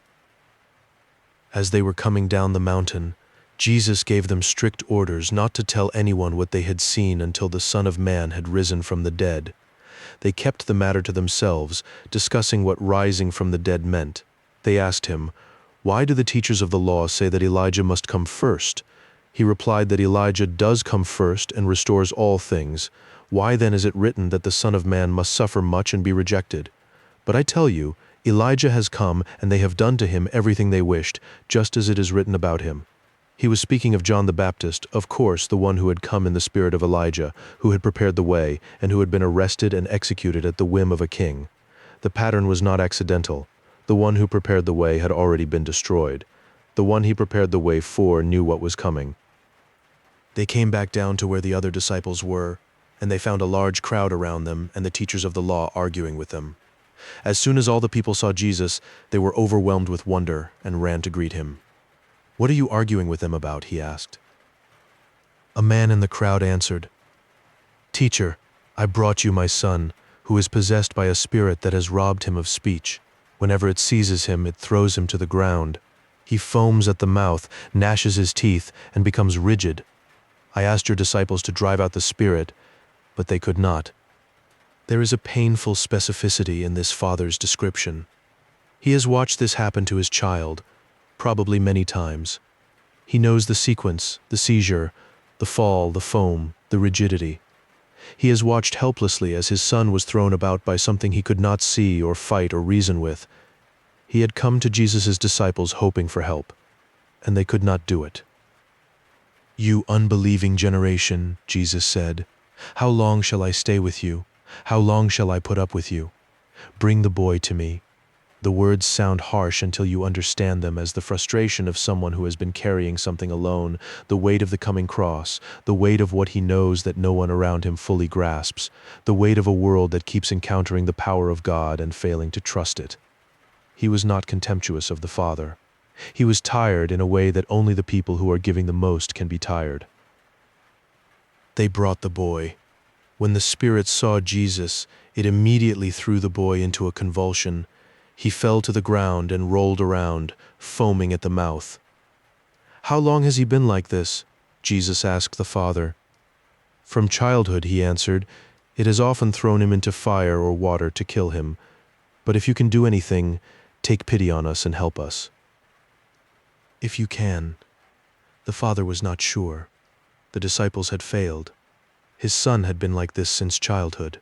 He was standing in front of Jesus with everything he had left, not full faith, not certainty, not the clean, confident trust that makes a good story. He had a fraction. He had a desperate maybe, and he put it in front of Jesus and said, "If you can." "If you can," Jesus said back to him. "Everything is possible for one who believes." And then the Father said one of the most honest things anyone says to Jesus in the entire gospel. Immediately the boy's father exclaimed, "I do believe. Help me overcome my unbelief." I do believe. Help me overcome my unbelief. These two sentences sit side by side like two people leaning on each other. They are not contradictory. They are the whole of what faith looks like in a human being who has been hurt and disappointed and is still trying. He believed, and the belief was not complete, and he knew it. And he brought both things, the faith and the unbelief, to Jesus at the same time and asked for help with both. This is the prayer that no one teaches you, but that everyone who has ever prayed for a long time eventually arrives at. Not the clean, confident petition. The broken, honest one, I believe. And I do not believe enough. Help me. When Jesus saw that a crowd was running to the scene, he rebuked the impure spirit. You deaf and mute spirit, he said, I command you, come out of him and never enter him again. The spirit shrieked, convulsed him violently, and came out. The boy looked so much like a corpse that many said he was dead. But Jesus took him by the hand and lifted him to his feet, and he stood up. After Jesus had gone indoors, his disciples asked him privately, Why couldn't we drive it out? He replied, This kind can come out only by prayer. Only by prayer. There is something important here that Mark does not elaborate on, but that sits quietly in the text. Some things require a kind of connection to God that cannot be improvised in the moment. Some things require a life of prayer, a sustained orientation toward the source of power rather than the assumption that the power is simply available on demand. The disciples had tried to do something in their own capacity, with the authority they had been given, but perhaps without the dependency that made the authority real. Jesus was not withholding the power. He was saying, the way to it is prayer. The way to it is need. They left that place and passed through Galilee. Jesus did not want anyone to know where they were, because he was teaching his disciples. He said to them, The Son of Man is going to be delivered into the hands of men. They will kill him, and after 3 days he will rise. But they did not understand what he meant and were afraid to ask him about it. They did not understand. They were afraid to ask. This is the second time Jesus has predicted his passion, and the disciples' response is silence born of incomprehension and fear. They had just come down from the mountain where they had seen him transfigured in glory. They had just watched him heal a boy that they themselves could not heal, and he was talking about being handed over to be killed. The gap between the glory on the mountain and the execution he kept describing was too wide for them to hold together. And so they said nothing. They came to Capernaum. When he was in the house, he asked them, What were you arguing about on the road? But they kept quiet because on the way they had argued about who was the greatest. They had just come down from the mountain of transfiguration. Jesus had just told them for the second time that he was going to be killed, and they were walking behind him on the road, quietly arguing about which one of them was the most important. Mark records this without editorial comment or outrage. He simply tells you what happened, and the plainness of the telling is more devastating than any judgment could be. Here is the gap between what they were being told and what they were thinking about. Here is the human tendency to take every grand revelation and every hard truth and turn it into a conversation about our own status. They were afraid to ask about the cross. They were not afraid to argue about rank. Jesus sat down, called the 12, and said, Anyone who wants to be first must be the very last, and the servant of all. He took a little child and had him stand among them. Taking the child in his arms, he said to them, Whoever welcomes one of these little children in my name welcomes me, and whoever welcomes me does not welcome me but the one who sent me. A child, in the ancient world, had no social status. A child was not an example of innocence in the romantic modern sense. The idea of childhood as a period of unspoiled purity is largely a product of the last few centuries. In the first-century Mediterranean world, a child was simply a person with no standing, no power, no claim on anyone's attention or resources. To welcome a child was to do something for which you received nothing in return. No social credit, no influence, no enhancement of your own position. Jesus placed the most socially invisible person in the room at the center and said, This is where the kingdom operates. Not at the top of the hierarchy you are busy constructing. Here. In the welcome extended to the one no one else is trying to impress. John said to him, Teacher, we saw someone driving out demons in your name, and we told him to stop, because he was not one of us. Do not stop him, Jesus said. For no one who does a miracle in my name can in the next moment say anything bad about me. For whoever is not against us is for us. Anyone who gives you a cup of water in my name, because you belong to the Messiah, will certainly not lose their reward. There is a generous breadth in this. The disciples had found someone doing the work, casting out demons in the name of Jesus, accomplishing what they themselves had just failed to do with the boy, and their response was to shut it down because the person was not in their group. Jesus reversed the decision immediately. The kingdom was not a franchise. The name was not a trademark. If someone was doing the work was the point. And then, in the same breath, Jesus turned to the gravity of what it means to cause harm. If anyone causes one of these little ones who believe in me to stumble, it would be better for them if a large millstone were hung around their neck and they were thrown into the sea. He was not speaking hypothetically.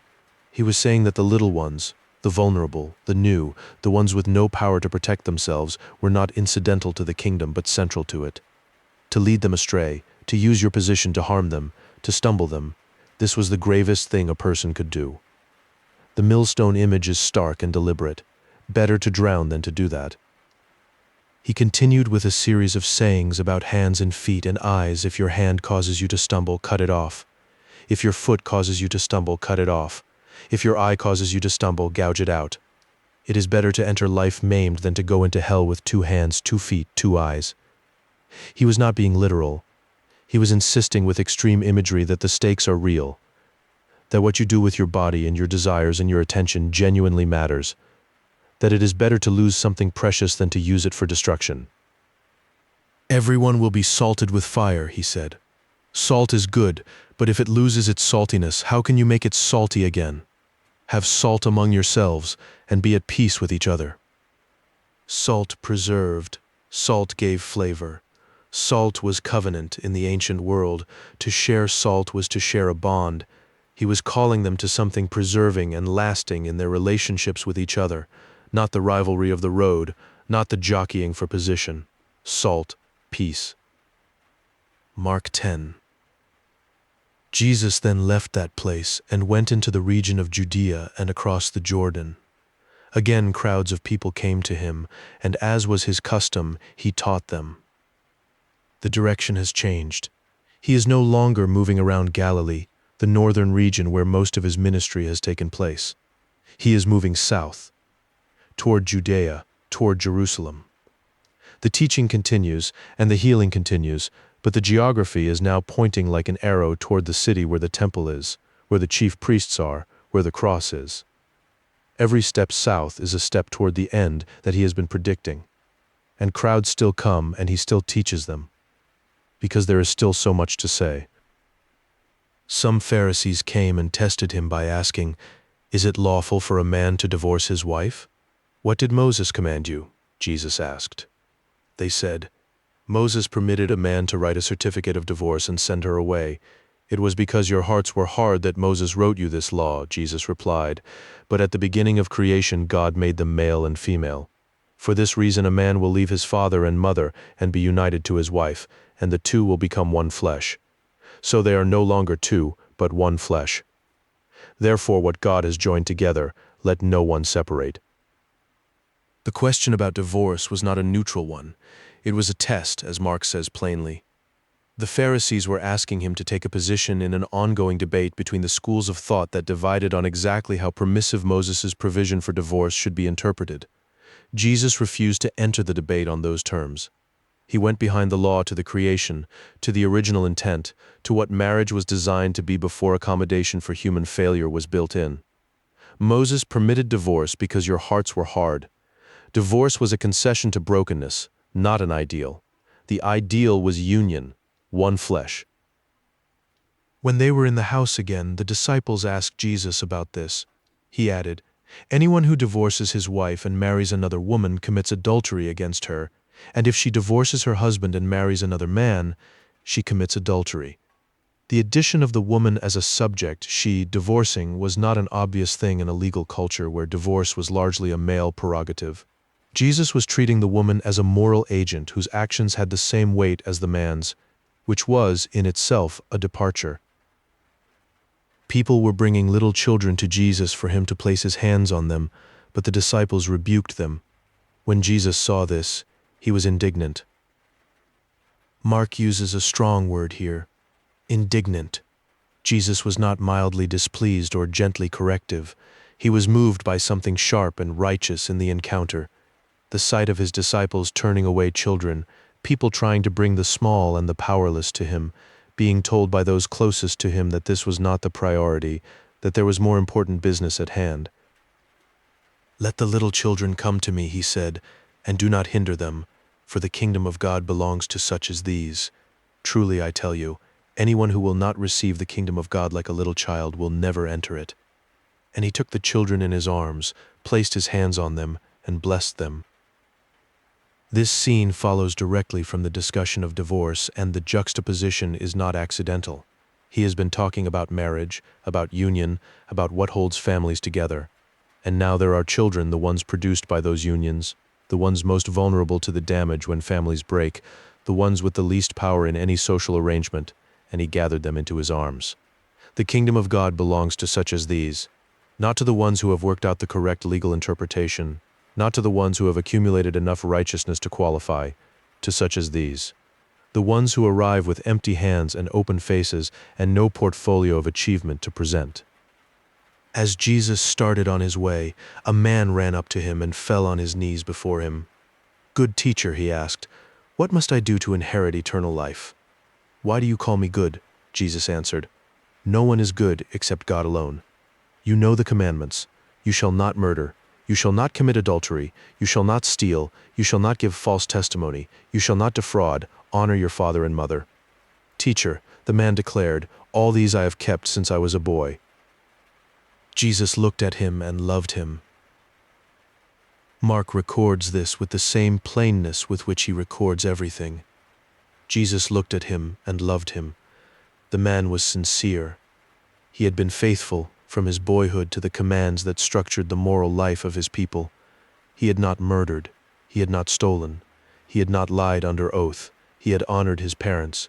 He was not asking the question to trap Jesus or to show off. He was asking because something in him felt incomplete. He had done all of this and still felt the gap. He wanted to know what he was missing. And Jesus, looking at him, loved him. Loved him for the sincerity, loved him for the faithfulness, loved him for the fact that he was still asking. "One thing you lack," Jesus said. "Go, sell everything you have and give to the poor, and you will have treasure in heaven. Then come, follow me." At this the man's face fell. He went away sad, because he had great wealth. The word in Greek for what the man had is not just the word for money, it is the word for possessions, for holdings, for things he owned. He had a great deal of them. And when Jesus said to give them all away, something in him closed. Mark describes it physically, his face fell. The joy of the encounter, the earnestness of the question, the warmth of being loved by Jesus, all of it collapsed into a downturned face. And he went away. He chose his wealth. He walked away from the one who had loved him. Jesus looked around and said to his disciples, "How hard it is for the rich to enter the kingdom of God." The disciples were amazed at his words, but Jesus said again, "Children, how hard it is to enter the kingdom of God. It is easier for a camel to go through the eye of a needle than for someone who is rich to enter the kingdom of God." The disciples were even more amazed and said to each other, "Who then can be saved?" Jesus looked at them and said, "With man this is impossible, but not with God. All things are possible with God." This is not a comfortable teaching, and it was not meant to be. The question, "Who then can be saved?" is the right question to ask after hearing it. If the man who has kept all the commandments since boyhood, the man whom Jesus loved, the man who was clearly trying, if he went away sad, then what hope is there? And Jesus' answer does not soften the diagnosis, but it relocates the solution. With man this is impossible. The point is not that there is a trick, a loophole, a way to be wealthy and still squeeze through. The point is that salvation is not a human achievement at all, it is something God does. The camel and the needle are meant to take your breath away, to close off the possibility of calculating your way in, and then the answer comes not as a consolation but as a redirection. With God, all things are possible. Then Peter spoke up. "We have left everything to follow you. What then will there be for us?" It is an honest question. Peter had done what the rich man had not. He had left his nets, his boat, his livelihood, his family. He was not asking out of resentment, but there is something very human in the asking, the desire to know that sacrifice is seen, that it counts, that the ledger of the life you gave up will be accounted for. Truly I tell you, Jesus said, no one who has left home or brothers or sisters or mother or father or children or fields for me and the gospel will fail to receive 100 times as much in this present age. Homes, brothers, sisters, mothers, children, and fields, along with persecutions, and in the age to come, eternal life. But many who are first will be last, and the last first. This is a promise made to people who have genuinely given things up. And it is not only a promise about a future age. In this present age, Jesus said now, here, in the life that is already being lived, there is the community, the belonging, the family of the kingdom. The disciples had left their households. They had entered a larger one, and alongside the abundance he added 2 quiet words, along with persecutions. He did not edit that out. The promise of the kingdom came with the reality of what faithfulness cost in a world that did not understand it. They were on their way up to Jerusalem, with Jesus leading the way. The disciples were astonished, while those who followed were afraid. Once more he took the 12 aside and told them what was going to happen to him. We are going up to Jerusalem, and the Son of Man will be delivered to the chief priests and the teachers of the law. They will condemn him to death and will hand him over to the Gentiles, who will mock him and spit on him, flog him and kill him. 3 days later he will rise. This is the third prediction of the Passion in Mark's Gospel. Each one has been more specific than the last. This time, Jerusalem, chief priests, teachers of the law, condemnation to death, handed to the Gentiles, mocked, spit on, flogged, killed. And 3 days later, rise. He knew where he was going and what would happen when he got there. He was walking toward it with his eyes open, leading the way, the disciples following behind in astonishment and fear. Both of those responses are appropriate. What he was describing was astonishing, and it should have been frightening. Then James and John, the sons of Zebedee, came to him. Teacher, they said, we want you to do for us whatever we ask. What do you want me to do for you? He asked. Let one of us sit at your right and the other at your left in your glory. They had just heard the third Passion prediction. Jesus had described in detail what was going to happen to him in Jerusalem, the betrayal, the condemnation, the mocking, the flogging, the killing, and James and John responded by asking for the best seats. This is not cynicism on Mark's part in the telling. It is honesty about what the disciples still did not understand. They could hear the words of the Passion prediction and still be thinking in terms of a glorious arrival, a triumphant entry into the kingdom where positions of honor would be distributed. They wanted to be there for that. They wanted to be close. You don't know what you are asking, Jesus said. Can you drink the cup I drink, or be baptized with the baptism I am baptized with? We can, they answered. You will drink the cup I drink and be baptized with the baptism I am baptized with, Jesus said, but to sit at my right or left is not for me to grant. These places belong to those for whom they have been prepared. The cup, the baptism. These are images of suffering, of immersion in something overwhelming, of the weight of what is coming. And James and John said yes without hesitation, which means they did not understand. They thought they were signing up for something glorious. They were, in fact, signing up for something that would cost them everything. And Jesus accepted their yes, knowing what it would come to mean, and told them that even so, the seats were not his to assign. When the 10 heard about this, they became indignant with James and John, which is understandable. Though the indignation was probably not entirely selfless, they had not thought to ask first, and now they were angry that someone else had. Jesus called them together and said, You know that those who are regarded as rulers of the Gentiles lord it over them, and their high officials exercise authority over them. Not so with you. Instead, whoever wants to become great among you must be your servant, and whoever wants to be first must be slave of all. For even the Son of Man did not come to be served, but to serve, and to give his life as a ransom for many. He had said something like this before in Capernaum, with the child in his arms. He said it again here, because they needed to hear it again. In the world around them, power looked like domination. The one at the top commanded the ones below, and that was how everyone knew who was in charge. He was offering a completely different understanding of greatness. Greatness was measured by what you gave, not what you demanded. The greatest among them would be the one who served the most, gave the most, carried the most, and he made himself the example. Even the Son of Man came not to be served but to serve, and to give his life as a ransom for many. Ransom, the price paid to free someone from captivity. He was telling them that his life, the one he was walking toward giving in Jerusalem, was not a tragedy or a mistake. It was the point. It was what he had come to do. Then they came to Jericho. As Jesus and his disciples, together with a large crowd, were leaving the city, a blind man, Bartimaeus, which means son of Timaeus, was sitting by the roadside begging. When he heard that it was Jesus of Nazareth, he began to shout, "Jesus, Son of David, have mercy on me." Son of David. This is a messianic title. Bartimaeus was blind and sitting in the dirt beside a road, and he recognized what many who could see had not yet clearly grasped. He called out with that title, loud enough to be heard over the crowd, insistent enough to draw attention to himself at his own expense. Many rebuked him and told him to be quiet. This is a familiar response in the Gospels, the crowd between the person in need and the one who can help, telling the needy person to be silent, to know their place, to stop making a scene. But he shouted all the more, "Son of David, have mercy on me."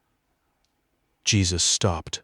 Amid everything, the crowd, the journey toward Jerusalem, the disciples and their arguments, the weight of what was coming, he stopped. "Call him," he said. So they called to the blind man, "Cheer up, on your feet, he's calling you." Throwing his cloak aside, he jumped to his feet and came to Jesus. Throwing his cloak aside, this is not a small detail. A cloak in that culture was one of the most essential things a poor man owned. You slept under it. You wore it through the cold. It was both garment and bedding and one of the few possessions that truly belonged to you. He threw it aside without hesitation, because Jesus was calling him and there was no time to gather things. "What do you want me to do for you?" Jesus asked him. The same question he had asked James and John. Both the ambitious disciples and the blind beggar by the road received the same open invitation. "What do you want?" "Rabbi," the blind man said, "I want to see." There was no ambiguity in the request, no hedging, no asking for position or status. "I want to see." "Go," Jesus said. "Your faith has healed you." Immediately he received his sight and followed Jesus along the road. He followed Jesus along the road that was heading toward Jerusalem, the road at the end of which was the cross. Bartimaeus threw off his cloak and followed. He could not have known exactly what that meant, but he had asked to see, and he could see now, and what he saw was a man walking toward something that cost everything, and he followed him. Mark 11. When they approached Jerusalem and came to Bethphage and Bethany at the Mount of Olives, Jesus sent 2 of his disciples, saying to them, "Go to the village ahead of you, and just as you enter it, you will find a colt tied there, which no one has ever ridden. Untie it and bring it here. If anyone asks you, 'Why are you doing this?' say, 'The Lord needs it and will send it back here shortly.'" They went and found a colt outside in the street, tied at a doorway. As they untied it, some people standing there asked, "What are you doing, untying that colt?" They answered as Jesus had told them to, and the people let them go. The colt had never been ridden. In Jewish tradition, an animal that had never been used was considered appropriate for sacred purposes. The red heifer of Numbers, for instance, had to be one on which no yoke had ever been placed. The colt was not grand. It was not a war horse. Kings on war horses were announcing conquest. Jesus on a colt that had never been ridden was announcing something else, something the prophet Zechariah had described centuries before. "Rejoice greatly, daughter of Zion, shout, daughter of Jerusalem, see your king comes to you, righteous and victorious, lowly and riding on a donkey, on a colt, the foal of a donkey." The entrance was scripted in the prophets. Jesus was not improvising, he was fulfilling. When they brought the colt to Jesus and threw their cloaks over it, he sat on it. Many people spread their cloaks on the road, while others spread branches they had cut in the fields. Those who went ahead and those who followed shouted, "Hosanna! Blessed is he who comes in the name of the Lord. Blessed is the coming kingdom of our father David. Hosanna in the highest heaven." Hosanna is a Hebrew word that means, at its root, save now. It had become a word of praise in the liturgy, but its origins were a cry for rescue, for intervention, for someone to come and do what only God could do. The people lining the road and shouting it were reaching back to its origins, even if they did not know it. Save now, come, we have been waiting. They were laying their cloaks on the ground, which was a gesture of royal welcome. It was what the people of Israel had done for Jehu when they proclaimed him king, spreading their garments in his path. They were welcoming a king. Jesus entered Jerusalem and went into the temple courts. He looked around at everything, but since it was already late, he went out to Bethany with the 12. Just looked around. He walked in and observed. He did not act yet. It was late. He left. This is one of those details in Mark that feels absolutely authentic, the simple fact that it was evening, that it was not the right moment, that he went back to where he was staying. The upheaval in the temple was not an impulsive outburst. It was something he had seen coming, something he looked at deliberately, something he let a night's sleep pass before he did. The next morning, as they were leaving Bethany, Jesus was hungry. Seeing in the distance a fig tree in leaf, he went to find out if it had any fruit. When he reached it, he found nothing but leaves, because it was not the season for figs. Then he said to the tree, "May no one ever eat fruit from you again," and his disciples heard him say it. On arriving in Jerusalem, Jesus entered the temple courts and began driving out those who were buying and selling there. He overturned the tables of the money changers and the benches of those selling doves, and would not allow anyone to carry merchandise through the temple courts. And as he taught them, he said, "Is it not written, 'My house will be called a house of prayer for all nations'? But you have made it a den of robbers." The money changers were there for a reason. Pilgrims coming to the temple from all over the world needed to exchange their Roman coins, which bore the image of Caesar and were considered idolatrous for temple currency, in order to pay the temple tax. The dove sellers were providing animals for the sacrifices that the law required, so that pilgrims who could not bring their own could still offer what was needed. There was a logic to the system. The problem was where it had ended up. In the court of the Gentiles, the one section of the temple precincts that was supposed to be accessible to all nations, the non-Jewish worshippers who might come seeking God but who could not go further in, that court had become a marketplace. The house of prayer for all nations had become an obstacle to prayer. The place meant for those furthest from the center had been colonized by commerce. "My house will be called a house of prayer for all nations." Jesus quoted two prophets in one sentence, Isaiah, who had said that the temple would be a house of prayer for all peoples, and Jeremiah, who had described the temple in his own day as a den of robbers, a place where the people felt safe to sin because they could offer sacrifices and everything would be fine. The combination of the two prophets was a charge. You have turned the place meant for the nations into a place of exploitation. You have made religion into cover for corruption. The chief priests and the teachers of the law heard this and began looking for a way to kill him, because they feared him. The whole crowd was amazed at his teaching. When evening came, Jesus and his disciples went out of the city.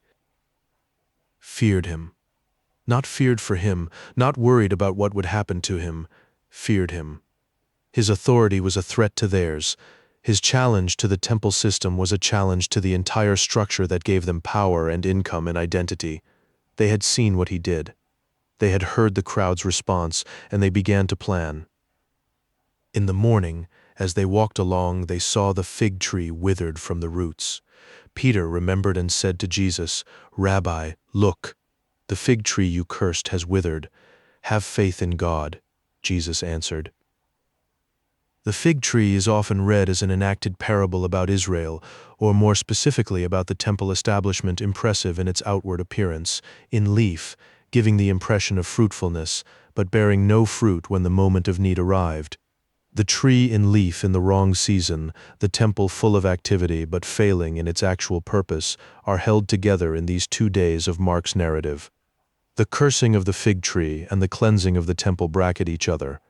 Both are statements about the same thing, the gap between appearance and reality, between the look of religion and the fruit of it.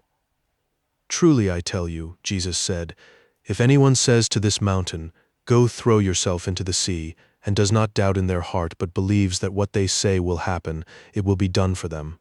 Therefore I tell you, Whatever you ask for in prayer, believe that you have received it, and it will be yours. And when you stand praying, if you hold anything against anyone, forgive them, so that your Father in heaven may forgive you your sins. Mountain-moving faith. This is not a teaching about how to make dramatic things happen by trying hard enough to believe. It is situated in the context of a withered tree and an overturned temple, the context of recognizing dead religion and calling it out, of prayer that cuts through to what is real. The prayer that moves mountains is not the prayer of confident willpower. It is the prayer that has let go of the things that block it, specifically the grudges and the unforgiveness that create walls between the one praying and the Father to whom they pray. Forgive, so that you may be forgiven. This is the same connection Jesus had made in the Lord's Prayer as Matthew records it. The vertical relationship and the horizontal one are not separate. They are the same thread. They arrived again in Jerusalem. While Jesus was walking in the temple courts, the chief priests, the teachers of the law, and the elders came to him. "By what authority are you doing these things?" they asked. "And who gave you authority to do this?" He had driven out the merchants. He had overturned the tables. He had been teaching in the temple with a crowd gathered around him, and the crowd was amazed. And now the establishment came to him with their question, and the question was not really a question. It was a challenge. Show your credentials. Who authorized you? What is your basis for doing what you are doing in our space? Jesus replied, "I will ask you one question. Answer me, and I will tell you by what authority I am doing these things. John's baptism, was it from heaven or of human origin? Tell me." They discussed it among themselves. If we say from heaven, he will ask why we didn't believe him. But if we say of human origin, they feared the people, for everyone held that John really was a prophet. So they answered Jesus, "We don't know." Jesus said, "Neither will I tell you by what authority I am doing these things." This exchange is sometimes read as a clever rhetorical dodge, but it is more than that. The question about John's baptism was not a trap for them, or not only a trap. It was the actual answer to their question. If John's baptism was from heaven, which it was, which they knew it was but refused to say publicly, then the one whom John had baptized, the one who came up out of the Jordan as the Spirit descended and a voice spoke from the torn sky, that one's authority came from the same place. The answer to their question about Jesus' authority was John. If they could not say that about John, they could not hear the answer about Jesus. The refusal to say what they knew to be true had closed them off from understanding. The debate was not finished. It was only just beginning. The temple courts would be the scene of one more day of confrontations, questions about taxes, about resurrection, about the great commandment, about the scribes and the widow's offering, and the signs of the end. But all of that is where the story goes next. For now, here in the 11th chapter, the shape of what is coming is fully visible. The king has entered the city. He has entered it not on a war horse but on a borrowed colt. The crowd has sung Hosanna, save now, and they meant it in one way, and the one riding the colt knew that the saving would come in a way none of them had imagined. The temple has been confronted, its distortion named, its days in the current form numbered. The leaders have begun to plan how to end him, and he has been sleeping in Bethany each night, rising each morning, walking back into the city, sitting in the courts, teaching. He kept teaching, right up to the edge of what was coming. He kept teaching. There is something to hold on to in that, the image of someone who knows what is ahead and does not use that knowledge as a reason to stop doing the thing they came to do.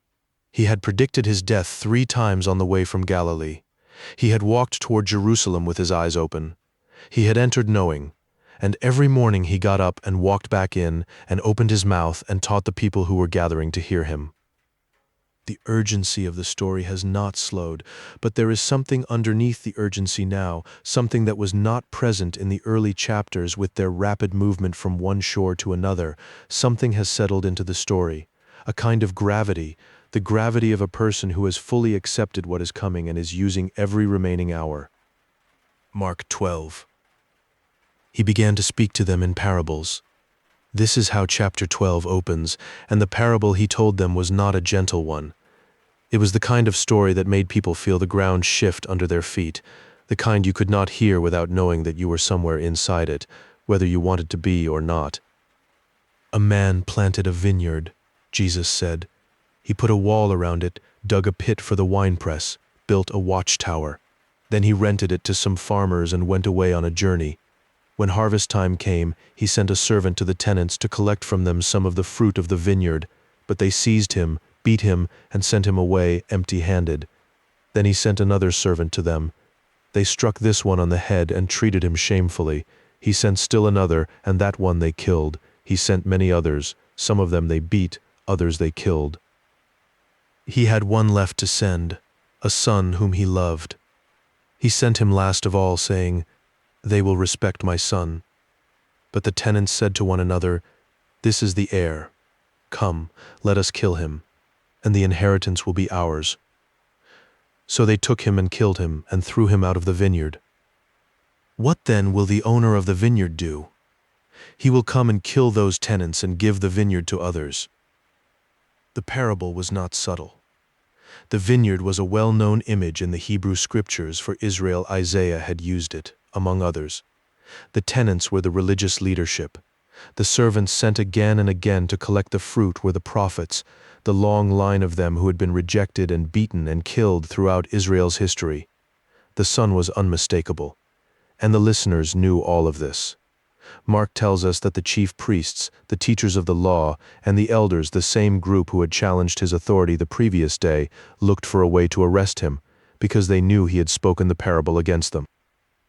But they were afraid of the crowd, so they left him and went away. Fear of the crowd is a thread that runs through these final days. The leaders wanted him dead, but they had to manage the public, and the public was not on their side. The crowd that had laid cloaks on the road into Jerusalem, the crowd that had shouted Hosanna, the crowd that was gathering in the temple courts to hear him, that crowd was a constraint on what the leaders could do openly. So they did what people with power and caution always do. They looked for another way, a quieter way, a way that would not cause a riot. They sent to him some of the Pharisees and some of the Herodians to catch him in his words. The combination is worth noting. The Pharisees and the Herodians were not natural allies. The Pharisees were devoted to the law of Moses and were generally suspicious of the Roman-aligned political order. The Herodians were partisans of the Herod family, who governed at the pleasure of Rome. They disagreed about many things, but they had a common enemy now, and common enemies have a way of making unlikely coalitions. "Teacher," they said, "we know you are a man of integrity. You aren't swayed by others because you pay no attention to who they are, but you teach the way of God in accordance with the truth. Is it right to pay the imperial tax to Caesar or not? Should we pay or shouldn't we?" The flattery is obvious, and Jesus saw through it immediately. He knew their hypocrisy, Mark says. "Why are you trying to trap me?" he asked. "Bring me a denarius and let me look at it." They brought it. "Whose image is this?" he asked. "And whose inscription?" "Caesar's," they replied. Then Jesus said to them, "Give back to Caesar what is Caesar's and to God what is God's." And they were amazed at him. The answer has been analyzed and debated for 2,000 years, and that is fitting, because it is not a simple answer dressed up as a clever one. It is a genuinely complex answer that takes a genuinely complex question seriously. The coin bore Caesar's image, his face, his name, his divine titles, the whole apparatus of imperial self-presentation pressed into metal. Give Caesar what is Caesar's. The coin came from Caesar, bears his mark, operates within his economy fine, return it to him. But what bears God's image? What has God's inscription on it? The answer to that question runs all the way back to the first chapter of Genesis, humanity, made in the image of God. You who bear the image of God, give yourselves back to God.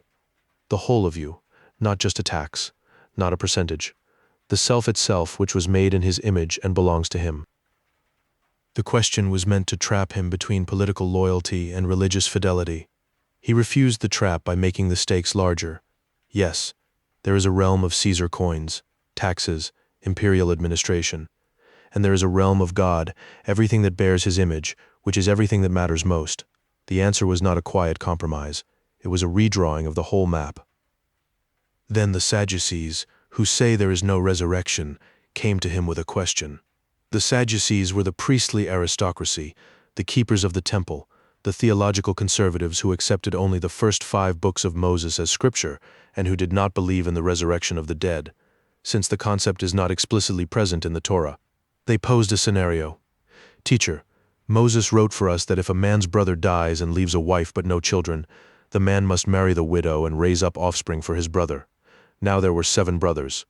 The first one married a widow and died without leaving any children. The second one married the widow and died, leaving no child. It was the same with the third.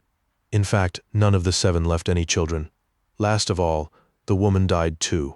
At the resurrection, whose wife will she be, since the 7 were married to her? The practice they described was called levirate marriage, a provision in Deuteronomy intended to protect widows and preserve family lineage. The Sadducees were using it to construct what they thought was an absurdity. If there is a resurrection, then the resurrection life would be a tangle of impossible social relationships, a logical nightmare that proved the whole idea was incoherent.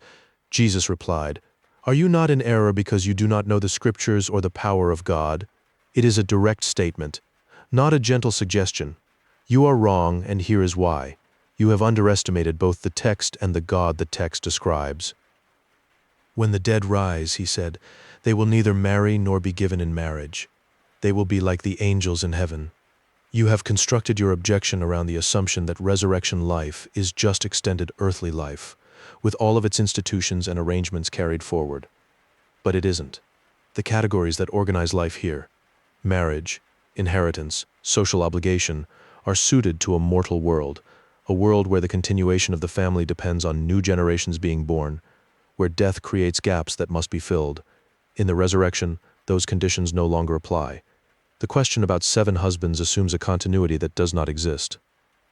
And then he took them to the Torah itself, their text, the one they accepted, and found the resurrection there anyway.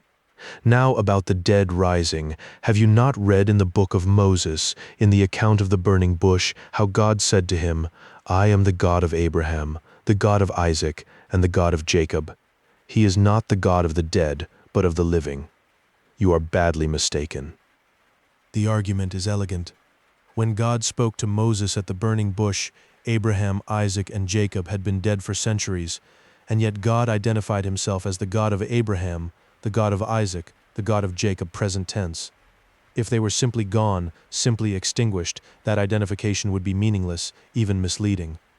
But if God is in relationship with them, if they are alive to him in some sense that death has not been able to break, then the present tense is not a grammatical error. It is a theological statement. God does not say was the God of Abraham. He says is. And you do not use present tense about people who no longer exist, not if the word is trustworthy. One of the teachers of the law came and heard them debating. Noticing that Jesus had given them a good answer, he asked him, "Of all the commandments, which is the most important?" This question was not hostile. The man who asked it had been watching, and he recognized something in the quality of the answer Jesus had given. He was, it seems, genuinely curious, genuinely interested in what Jesus thought. Of all the commandments, and there were, by rabbinic count, 613 of them, which one was the most important? Where is the center of the whole thing? The most important one, Jesus answered, is this: "Hear, O Israel, the Lord our God, the Lord is one. Love the Lord your God with all your heart, and with all your soul, and with all your mind, and with all your strength." This is the first and greatest commandment. He was quoting the Shema, the foundational Jewish declaration of faith, recited morning and evening, inscribed in the mezuzot on the doorposts of Jewish homes. "Hear, O Israel, the Lord our God, the Lord is one." This was the heartbeat of Jewish identity, the thing that set Israel apart from the surrounding nations with their pantheons of competing gods. One God. And the response to that oneness was a total love heart, soul, mind, strength. Every faculty, every capacity, everything you have and are, not a portion, not a department. All of it. Given to the one God who is one. The second is this, Jesus continued, "Love your neighbor as yourself. There is no commandment greater than these." He was quoting Leviticus now, the command to love your neighbor as yourself, embedded in a section of the Torah about how to treat other people. The combination he made of these two commands was not his invention entirely. Other teachers had noticed the connection, but Jesus placed them together with a force and a clarity that changed how they were heard. The love of God and the love of neighbor are not two separate things awkwardly yoked together. They are the inside and the outside of the same thing. You cannot truly love the invisible God while despising the visible neighbor who bears God's image. And the love of neighbor, rightly understood, flows from the same source as the love of God, the recognition that what you are looking at is not merely a stranger but an image bearer, a creature beloved of the one you love. "Well said, teacher," the man replied. "You are right in saying that God is one and there is no other but Him. To love Him with all your heart, with all your understanding and with all your strength, and to love your neighbor as yourself is more important than all burnt offerings and sacrifices." When Jesus saw that he had answered wisely, he said to him, "You are not far from the kingdom of God, not far from, not inside yet, perhaps, but close." The man had understood something essential, that the whole sacrificial system, the whole elaborate machinery of the temple existed to serve the love of God and neighbor, not the other way around. The offerings and sacrifices were means, not ends. They pointed toward something, and what they pointed toward was love. The man had seen this, and Jesus told him he was not far from where he needed to be, which implies there was still a distance to travel, but the direction was right, and the movement had begun. And from then on, Mark says, no one dared ask him any more questions. The interrogations were over. They had tried him from every angle: authority, taxes, resurrection, commandments, and he had answered each one in a way they could not refute. The crowd was amazed.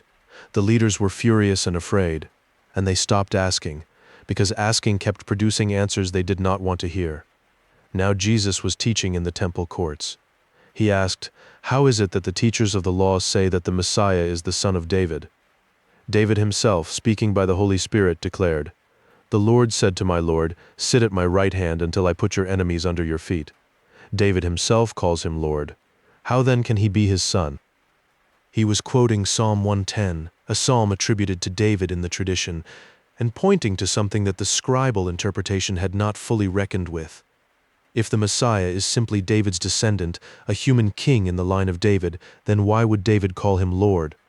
You don't call your own descendant Lord. Lord implies someone above you, not below you.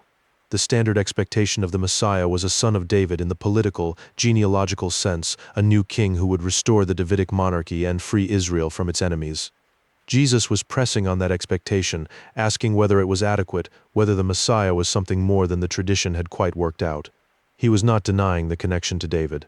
He was asking whether that connection was the whole story. The crowd listened to him with delight, Mark says. They loved it.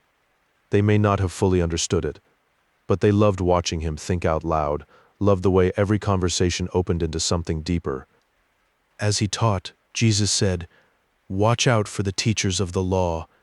They like to walk around in flowing robes and be greeted with respect in the marketplaces, and have the most important seats in the synagogues and the places of honor at banquets.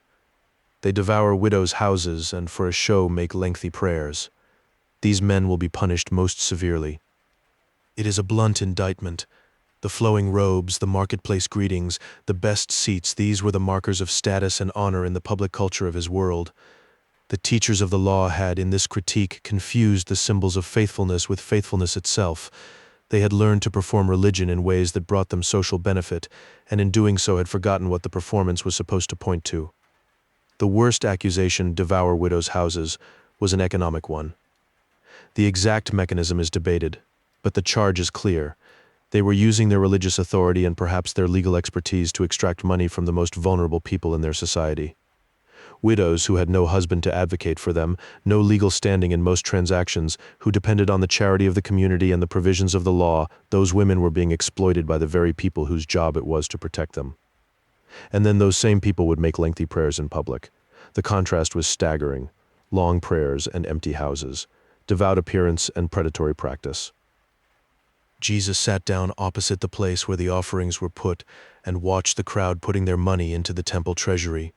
Many rich people threw in large amounts, but a poor widow came and put in 2 very small copper coins, worth only a few cents. He called his disciples to him.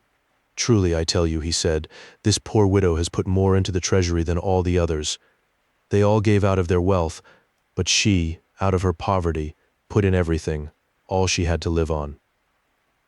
This scene follows the warning about the scribes so closely that it is impossible to read it as coincidence. Mark is doing something deliberate with the juxtaposition. The scribes devour widows' houses, and then, immediately, here is a widow. Here is what the devouring looks like from the inside, a woman who has so little that her entire offering amounts to a fraction of a penny, who gives it anyway, who gives all of it, who holds nothing back. Jesus does not commend the temple system here. He does not say the temple is great because even the poorest give. He holds up the widow as a contrast to the rich, as an example of something they do not have. Not because she is wise to give all she has to an institution he has just called a den of robbers, but because her poverty and her total giving reveal a quality of heart that the wealthy donors, with their large and comfortable contributions, have not had to access. What is the most you have ever given, in any sense, not just money, but time, energy, attention, love, when it genuinely cost you something? Not a comfortable amount, something that left you a little emptied. That is the giving this woman made visible. And Jesus, sitting across from the treasury, watching, saw her.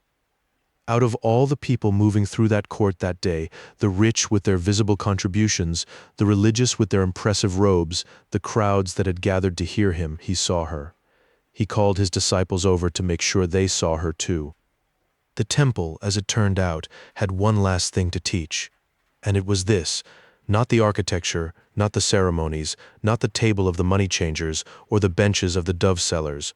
A woman with 2 coins. Everything she had. Given. As Jesus was leaving the temple, one of his disciples said to him, "Look, teacher, what massive stones, what magnificent buildings." The observation was completely understandable. Herod's temple was genuinely one of the architectural wonders of the ancient world. Massive stones, some of them weighing hundreds of tons, a gleaming white facade visible from miles away, courts and colonnades, and the whole elaborate complex of the most important religious site in Judaism. Any visitor from the provinces would have been staggered by it. "Do you see all these great buildings?" Jesus replied. "Not one stone here will be left on another. Everyone will be thrown down." It was a startling thing to say. They were standing in the shadow of what must have seemed like a permanent fixture of the world, a place that had been the center of Jewish religious life for centuries, the place where heaven and earth met, where God's presence dwelt among his people. And Jesus said, "It is going to be demolished." Not reformed, not cleansed and restored to its proper function thrown down. Not one stone on another. As Jesus was sitting on the Mount of Olives opposite the temple, Peter, James, John, and Andrew asked him privately, "Tell us, when will these things happen? And what will be the sign that they are all about to be fulfilled?" The question was natural. If the temple was going to fall, they wanted to know when and what to watch for. The Mount of Olives, from which you could look back across the Kidron Valley to the gleaming Temple Mount, was the setting, Jesus sitting across from the place he had just predicted would be destroyed. 4 of his closest disciples gathered around him asking how they would know when the end was coming. What follows is the longest continuous speech in the Gospel of Mark, sometimes called the Olivet Discourse or the Little Apocalypse. It is Mark 13 in its entirety, and it is dense and layered and has been interpreted in more ways than almost any other passage in the Gospels. It speaks of wars and rumors of wars, of earthquakes and famines, of persecution and betrayal, of a desolating sacrilege standing where it does not belong, of false messiahs and false prophets, of a tribulation unlike anything the world has seen, and of the coming of the Son of Man in clouds with great power and glory. It is not easy material, and it is worth approaching it with some humility, because the history of confident interpretation of this chapter has not been a uniformly successful one. "Watch out that no one deceives you," Jesus began. "Many will come in my name, claiming I am he, and will deceive many." The first warning is about deception, specifically about people who claim messianic authority. In the decades after Jesus, and throughout the first century, there were several figures who gathered followers with claims to be the one Israel was waiting for. The warning is, do not follow them reflexively. Do not be swept up in the excitement of someone claiming to be the answer you have been waiting for. Discernment matters. The urgency of the times is not a reason to abandon careful judgment. It is, if anything, an intensification of the need for it. When you hear of wars and rumors of wars, do not be alarmed. Such things must happen, but the end is still to come. Nation will rise against nation, and kingdom against kingdom. There will be earthquakes in various places, and famines. These are the beginning of birth pains. Birth pains.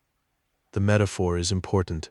In the Hebrew prophetic tradition, the troubles that preceded God's final action in history were often described as labor pains, the anguish that precedes the arrival of something new, the suffering that is the necessary precondition of birth. The wars and earthquakes and famines are not the end. They are the beginning of the labor. They are signs that the birth is coming, that the process has begun, but they are not the moment of arrival. Do not be alarmed. These things must happen. The world is in labor, and labor hurts, and that is not a surprise to the one who designed birth. You must be on your guard. You will be handed over to the local councils and flogged in the synagogues. On account of me, you will stand before governors and kings as witnesses to them, and the gospel must first be preached to all nations. The disciples were being told that their faithfulness would cost them. They would face formal religious discipline handed over to councils, flogged in synagogues. They would face political scrutiny, governors, kings. This was not speculation when Mark wrote it. By the time the Gospel of Mark was composed, probably around 70 CE, some of the people who had been present on the Mount of Olives that day had already died for their testimony. James, the brother of John, who was sitting right there asking the question, had been executed by Herod Agrippa. Peter would eventually be crucified. The warnings were already history for Mark's original readers, at least in part. The word must be preached to all nations. The scope of the mission was not a small one. It stretched beyond the villages of Galilee, beyond Judea, beyond the boundaries of the Jewish world, all nations. The testimony that began on a hillside in Galilee was going to the edges of the known world. Whenever you are arrested and brought to trial, do not worry beforehand about what you will say.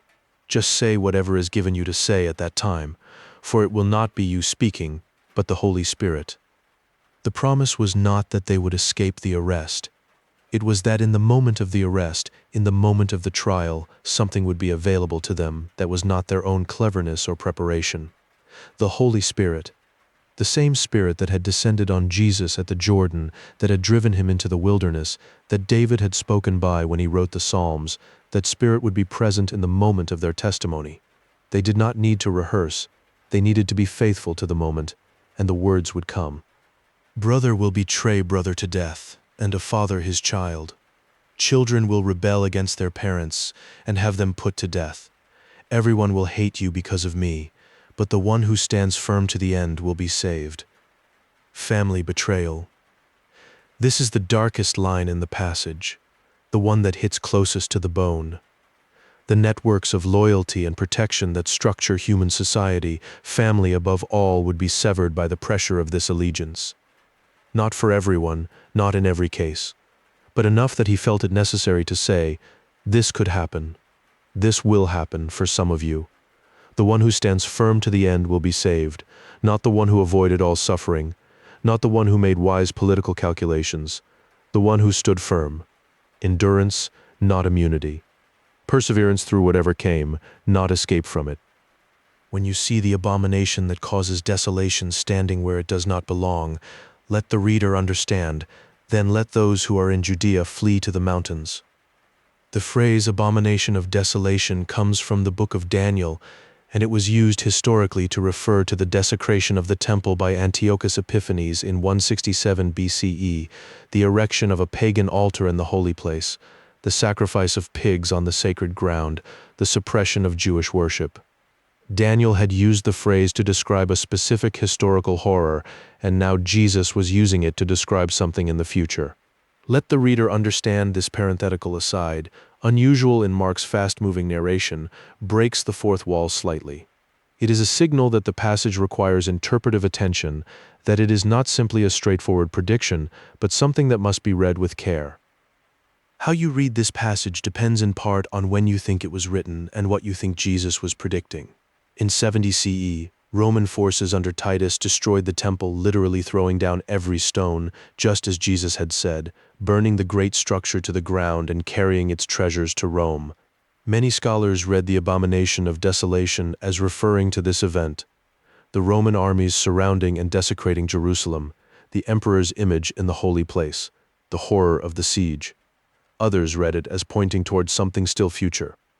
The history of interpretation on this passage is long and contested, and the appropriate response to that complexity is not to pretend it is simple, but to hold it carefully and let the layers be present. What is not contested is the emotional register of the passage. It is urgent. It is serious. Flee. Don't stop to get your coat. Don't go back for anything. Pray that your flight will not take place in winter or on the Sabbath. The Sabbath detail is particularly interesting. Observant Jews were restricted in how far they could travel on the Sabbath, and Jesus was saying, "Pray that when the moment comes to run, it is not the Sabbath, because the constraints of ordinary observance will be no match for the urgency of what is happening." For those will be days of distress unequaled from the beginning, when God created the world, until now, and never to be equaled again. If the Lord had not cut those days short, no one would survive, but for the sake of the elect, whom he has chosen, he has shortened them. The elect. This word appears several times in the passage. It is a word that carries enormous theological freight, and it is often used as a wedge to divide theological camps. But in its plain use here, it refers to those who belong to God, those whom God has claimed and who have claimed God in return. For their sake, the days of greatest horror will be cut short. The destruction will not be total. There will be a limit to it. Not because the destruction is small, it is described as the worst distress the world has ever seen, but because God does not abandon the ones who are His. Even in the worst the world can produce, there is a hand on the dial. There is a limit that has been set. At that time, if anyone says to you, "Look, here is the Messiah," or "Look, there he is," do not believe it. For false messiahs and false prophets will appear and perform signs and wonders to deceive, if possible, even the elect. So be on your guard. I have told you everything ahead of time. The repetition of the warning against false messiahs is significant. It brackets the section about tribulation, it opens with the warning against those who come in his name, and it closes with it again. The reason is clear. Times of great distress are exactly the conditions in which people are most vulnerable to someone who promises to be the answer. When everything is falling apart, when the familiar structures have collapsed, when there is real fear in the air, that is when the false saviors find their audiences. The disciples were being told, in those moments, do not let the desperation of the situation override your discernment. The one who is coming will not need you to be told he is here. When he comes, you will know. But in those days, following that distress, the sun will be darkened, and the moon will not give its light. The stars will fall from the sky, and the heavenly bodies will be shaken. At that time people will see the Son of Man coming in clouds with great power and glory, and he will send his angels and gather his elect from the four winds, from the ends of the earth to the ends of the heavens.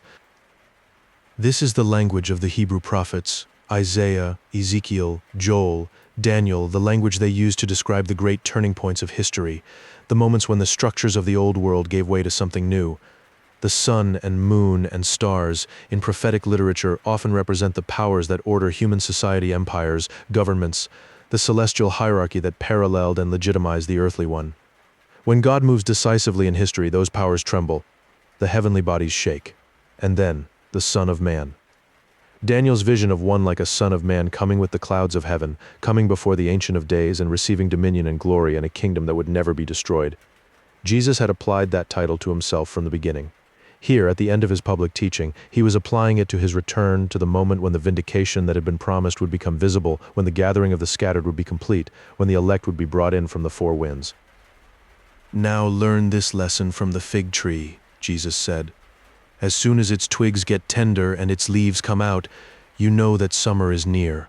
Even so, when you see these things happening, you know that it is near, right at the door. Truly, I tell you, this generation will certainly not pass away until all these things have happened. Heaven and earth will pass away, but my words will never pass away." The fig tree lesson was about reading the signs. There are things you can know and things you cannot. The timing of the seasons, when the fig tree puts out leaves, summer is coming, that is something available to observation. Similarly, the signs he has described are meant to be read. When you see these things happening, you know it is near. You are not left without guidance. You are not thrown into a situation you have no way of interpreting. The signs are given precisely so that the faithful can recognize the shape of what is happening and respond accordingly. The line about this generation is one of the most debated in the Gospels. Did he mean the generation alive when he spoke? And if so, and if all these things include the cosmic events of the coming Son of Man, did all of that happen within a generation of his speaking? The honest answer is that interpreters have not agreed. Some read it as referring to the events of 70 CE, the destruction of Jerusalem and the Temple, and take the cosmic language as the prophetic idiom for a decisive historical event. Others read it differently. The humility the text itself calls for in interpreting it seems appropriate. I have told you everything ahead of time. You have been given enough. Hold the rest with open hands. Heaven and earth will pass away, but my words will never pass away. In a passage dense with uncertainty about timing and signs and tribulation, this one sentence is without qualification. Whatever else is hard to pin down, whatever else requires careful and humble interpretation, this is clear. His words are more durable than the physical universe. The universe has a lifespan. His words do not. This is either an extraordinary claim about the nature of language, or it is a claim about the identity of the one who spoke, that his words participate in a permanence that belongs only to God. Mark does not pause to unpack it. He lets it stand. Heaven and earth will pass away. His words will not. But about that day or hour no one knows, not even the angels in heaven, nor the Son, but only the Father. This is the most striking admission in the entire discourse, and one of the most striking in all of the Gospels. The day and the hour of the final coming, even the angels do not know it. Even the Son does not know it, only the Father. The one who has been performing miracles, calming storms, raising the dead, seeing through the hypocrisy of the religious establishment, predicting the destruction of the temple with apparent precision, that one does not know the timing of the consummation. There is something here that should stop any interpreter cold. If Jesus himself did not know the day or the hour, then every calculation, every confident date setting, every system that purports to know what Jesus himself admitted he did not know, is working beyond the warrant it has been given. The honest position about the timing of the end is the one Jesus himself took. I do not know. Only the Father knows. Be on guard. Be alert. You do not know when that time will come. It is like a man going away. He leaves his house and puts his servants in charge, each with their assigned task, and tells the one at the door to keep watch. Therefore keep watch, because you do not know when the owner of the house will come back, whether in the evening or at midnight, or when the rooster crows, or at dawn. If he comes suddenly, do not let him find you sleeping. What I say to you, I say to everyone, watch. Watch. This is the word the whole discourse has been building toward. Not calculate, not decipher, not work out the timeline. Watch. Stay awake. Keep doing the assigned task, whatever it is that you have been given to do. Keep doing it. Do it faithfully. Do it as if the owner might return at any moment, which he might. Because the point is not that he will come when you have grown tired of watching. The point is that you cannot know when he will come, and so the only posture that makes sense is the posture of constant readiness, not anxious readiness, not frantic readiness, but the settled alertness of a person who loves the one they are waiting for and does not want to be caught unprepared. The servant at the door, each with their assigned task. These are homely images for an extraordinary situation, the ordinariness of faithfulness, the dailiness of watching. It is not the dramatic gestures that constitute readiness. It is the doing of the thing you were given to do, day after day, whether or not the day feels significant, whether or not anyone is watching, whether or not the return seems close or distant. Watch. Keep doing the work. Do not go to sleep. What I say to you, I say to everyone. This is the final line of the final public teaching of Jesus in the Gospel of Mark, and it is addressed not just to the 4 disciples sitting on the Mount of Olives that evening, not just to the first-century readers of this Gospel, but to everyone, to whoever is listening. Wherever and whenever this is read, in Rome in the 1st century, in Alexandria, in Antioch, in the churches of the medieval world, in the printing houses of the Reformation, in the quiet bedrooms of the 21st century where people lie awake and let old words wash over them, the address is the same. What I say to you, I say to everyone. Watch. Not in fear, not in anxiety about whether you have parsed the signs correctly or interpreted the discourse with sufficient theological precision. Watch in the way a person watches for someone they love and cannot wait to see. Watch in the way the servants in the parable watch, not cowering, not frozen, but active, at their posts, doing their work, ready. The night may be long, it may feel very long. But the owner of the house is coming, and the one who stands firm to the end will be saved. The temple courts are quiet now. The debaters have gone home. The widow has given her last coin. The disciples are sitting on a hillside across from the most impressive building they have ever seen, being told it will not stand, being told the whole cosmos will eventually be shaken, being told that none of them know when it will happen, being told to watch, to do their work, to stay awake. The teaching is finished. The public work of his ministry is done. What comes next is not a debate or a miracle or a parable told to a crowd. What comes next is private, the Last Supper in an upper room, a garden, a betrayal, a trial, a cross. The great turning has already happened in chapter 8, when he set his face toward Jerusalem and began to predict what was coming. The great arrival happened in chapter 11, when he rode in on a borrowed colt and the crowd sang Hosanna. The great teaching is finished now, here at the end of chapter 13, on a hillside in the evening, with the temple visible across the valley in the last light. He told them everything ahead of time. He has kept nothing back. He has answered every question, even the ones designed to trap him. He has told them what to watch for, how to endure, what is coming for them personally, what is coming for the city, what is coming for the world. He has given them the 2 commandments at the center of everything. Love God with everything you have. Love your neighbor as yourself. He has shown them the widow with her 2 coins and said, "This is what love looks like when it has nothing left to hold back." He has pointed at the teachers in their flowing robes and said, "This is what religion looks like when it has forgotten what it is for." And then he said, "Watch, that's all. That is the final word of the final teaching. Watch." Mark 14. The teaching is finished. The temple courts are behind them now. The arguments are over. The widow has given her last coin, and Jesus has said what he came to Jerusalem to say. What follows is not another debate or a parable told to a crowd. What follows is the last night and the long, terrible morning after it. Now it was 2 days before the Passover and the festival of unleavened bread. The chief priests and the teachers of the law were looking for some sly way to arrest Jesus and kill him. But not during the festival, they said, not while the city is full of pilgrims and the mood is unpredictable. Not during the Passover. They were afraid of the crowd. The political calculation was careful and cold. They had decided what needed to happen. They were now working out the timing, and while they were working out the timing, something else was happening, something they could not have planned. Jesus was in Bethany, at the home of Simon the leper. He was reclining at the table, the language of a relaxed evening, a shared meal, a moment of rest in the middle of an increasingly tightening situation. And a woman came in, carrying an alabaster jar of very expensive perfume made of pure nard, and she broke the jar and poured it over his head. Some of those present were indignant. They said to one another, "Why this waste of perfume? It could have been sold for more than a year's wages and the money given to the poor."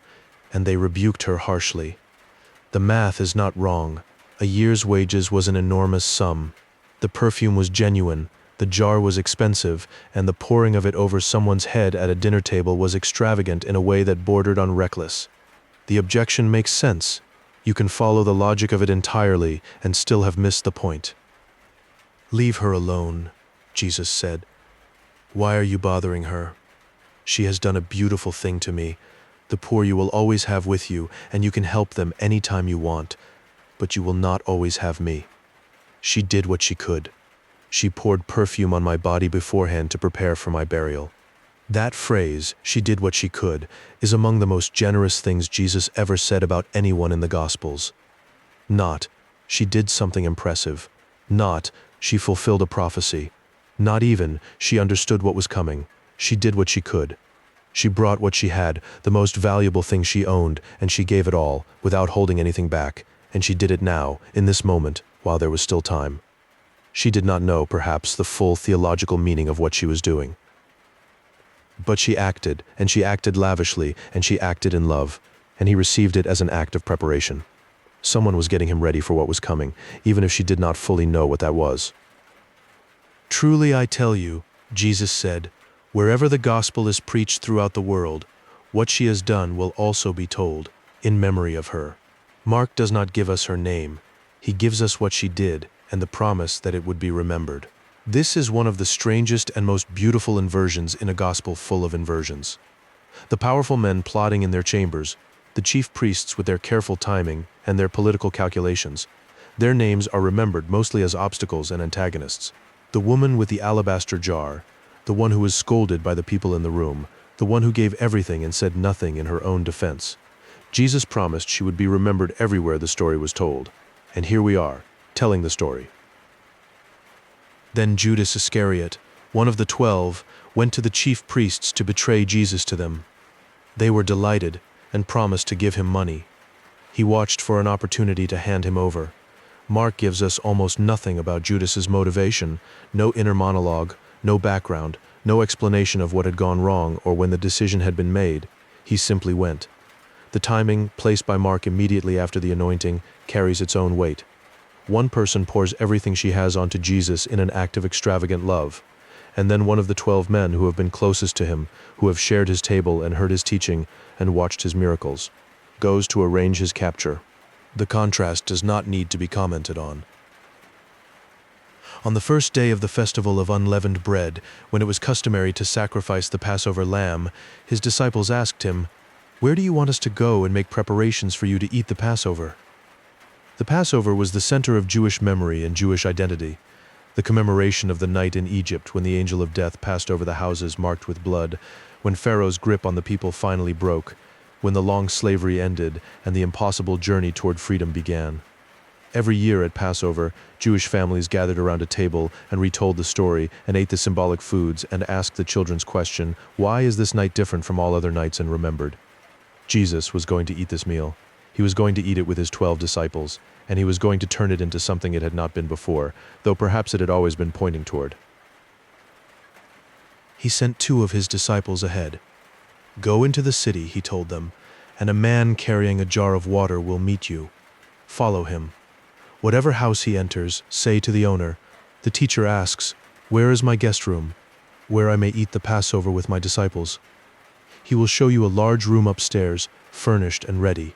Make preparations for us there." The disciples went, found it exactly as he had said, and prepared the Passover. That is one of the things Mark does consistently throughout his gospel. When Jesus makes a specific prediction, even a small logistical one, it comes true exactly as he said. The man with the jar of water. The large room upstairs, furnished and ready. Every detail correct. The one who predicted the destruction of the temple, the one who said he would be arrested and killed and raised, the one who knows what is in the hearts of people before they speak, that same one knows about the man with the water jar and the furnished room. He has not been caught off guard by any of this. He is not being swept along by events he did not see coming. He is walking into this deliberately, with open eyes, step by step. When evening came, Jesus arrived with the 12. While they were reclining at the table eating, he said, "Truly I tell you, one of you will betray me, one who is eating with me." They were saddened, and one by one they said to him, "Surely you don't mean me?" One by one. Each one asking the same question, each one hoping the answer would be no, and underneath the question they may not have been able to fully articulate to themselves, was something more uncomfortable. Could I? Is this possible? Am I the one? The disciples did not know which one of them would do it, which means none of them were entirely certain it could not be them. There is something painfully honest about that. They did not point at each other. They pointed at themselves and asked, "Surely not me." "It is one of the 12, he said, "one who dips bread into the bowl with me. The Son of Man will go just as it is written about him. But woe to that man who betrays the Son of Man. It would be better for him if he had not been born." Even the betrayal is not outside the story. Even this. The scriptures had spoken of a suffering servant, of one who would be given over, and the pattern that had been written was now being fulfilled in the most personal and terrible way through someone who knew him, who had eaten with him, who was sitting at the same table in the upper room at that very moment. The foreknowledge does not make it hurt less. If anything, it makes it more acute, this combination of inevitability and betrayal, this collision of what must be and what should never have been. While they were eating, Jesus took bread, and when he had given thanks, he broke it and gave it to his disciples, saying, "Take it, this is my body." Then he took a cup, and when he had given thanks, he gave it to them, and they all drank from it. "This is my blood of the covenant, which is poured out for many," he said. "Truly I tell you, I will not drink again from the fruit of the vine until that day when I drink it new in the kingdom of God." These sentences, "This is my body, this is my blood," have been at the center of Christian worship, Christian theology, Christian argument, and Christian devotion for 2,000 years. They have been parsed and debated and interpreted in more ways than perhaps any other words spoken in the course of human history. People have fought wars over their meaning. Churches have divided and reunited, and divided again over the precise nature of what happens when bread is broken in memory of him, and wine is poured. And at the center of all of that, at the origin of all of it, is this moment in an upper room in Jerusalem, a Passover meal, a man with his closest friends, bread broken, a cup passed around the table. He was taking the great meal of memory, the meal that pointed backward to Egypt, to the blood on the doorposts, to the night when God passed over and his people were spared, and he was pointing it forward, toward himself, toward what was about to happen, toward a new covenant, ratified not in the blood of animals on an altar, but in something else entirely, in a way the disciples sitting in that room could not yet fully grasp. The Passover had always been about what God did when his people were enslaved and had no power to free themselves. Jesus was saying, that pattern is happening again, and it is happening through me. And then, when they had sung a hymn, they went out to the Mount of Olives. They sang. In the middle of all of it, the prediction of betrayal, the bread and the cup, the weight of everything bearing down, they sang a hymn. The Passover meal traditionally ended with singing the Hallel Psalms, the great songs of praise from Psalms 113 through 118. Songs about God's faithfulness, about rescue, about the stone the builders rejected becoming the cornerstone, about the steadfast love that endures forever. And then they got up from the table and walked out into the night. "You will all fall away," Jesus told them, "for it is written, 'I will strike the shepherd, and the sheep will be scattered.' But after I have risen, I will go ahead of you into Galilee." They had not understood about the loaves, Mark told us earlier, because their hearts were hardened. Now, as the story reaches its most intense point, there is another kind of not understanding, the kind that comes not from hardness, but from the limits of what a person can take in before it happens. He was telling them plainly. He had told them plainly before. They would scatter. He would die. He would rise. He would meet them again. All of it was there, in the open, said out loud. And still, when it happened, they would not be ready. Peter declared, "Even if all fall away, I will not." You can hear the love in it. You can hear the absolute sincerity. Peter was not performing bravery. He was not posturing. He meant it with everything he had. He had been with Jesus on the water and on the mountain. He had confessed him as the Messiah. He had been rebuked and had stayed anyway. He was not going to be the one who ran. "Truly, I tell you," Jesus answered, "today, yes, tonight, before the rooster crows twice, you yourself will disown me 3 times. But Peter insisted emphatically, "Even if I have to die with you, I will never disown you." And all the others said the same.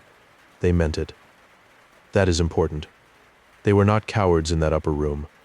They were men who intended to stay, who intended to be faithful, who could not yet imagine the gap between their intentions and what the night was going to ask of them. They went to a place called Gethsemane, and Jesus said to his disciples, "Sit here while I pray." The name Gethsemane means oil press, which is not incidental. An oil press is the place where olives are brought to be crushed, where the weight comes down and what is inside is pressed out. What happened in the garden that night was exactly that, a pressing of the most intimate and agonizing kind. He took Peter, James, and John with him, and he began to be deeply distressed and troubled. "My soul is overwhelmed with sorrow," he said to them, "to the point of death. Stay here and keep watch." Going a little farther, he fell to the ground and prayed that if possible the hour might pass from him. "Abba, Father," he said. Abba, the intimate Aramaic word for father, the word a child uses, the word that carries the weight of the closest possible relationship. "Everything is possible for you. Take this cup from me, yet not what I will, but what you will." Let that prayer breathe for a moment. The one who walked on water, the one who fed thousands with 5 loaves, the one who stilled the storm with a word, the one who raised Jairus' daughter from the dead. That one, on his face on the ground in the dark, asking for another way. His soul overwhelmed to the point of death. His request clear and unambiguous: if there is another way, I would like to take it. And then, yet not what I will, but what you will. The whole interior of that prayer, the anguish and the surrender, is laid bare in Mark more nakedly than almost anywhere else in the Gospels. John's Gospel will present a Jesus of such serene authority that the soldiers fall down at the sound of his name. Luke will add the detail of sweat like drops of blood. But Mark gives you this: a man on the ground in the dark, using the most intimate word he knows for God, asking to be let off, and then giving himself over. It is the most human moment in the Gospel, and it is also the most decisive. Everything that happens after Gethsemane happens because of the prayer that was prayed there. Then he returned to his disciples and found them sleeping. "Simon," he said to Peter, "are you asleep? Couldn't you keep watch for 1 hour? Watch and pray so that you will not fall into temptation. The spirit is willing, but the flesh is weak." He did not say it with contempt. There is tenderness in it, a recognition of the gap between what people intend and what they are capable of, between the love they carry and the body that keeps falling asleep when it is most needed. He understood it. He was, after all, in a body himself. He had been on his face in the dirt an hour earlier, asking for another way. He knew what it was to have a willing spirit and a body that buckled under the weight. Again he went away and prayed the same thing. When he came back, he again found them sleeping, because their eyes were heavy. They did not know what to say to him. A third time he went and prayed. Then he returned to the disciples. "Are you still sleeping and resting? Enough. The hour has come.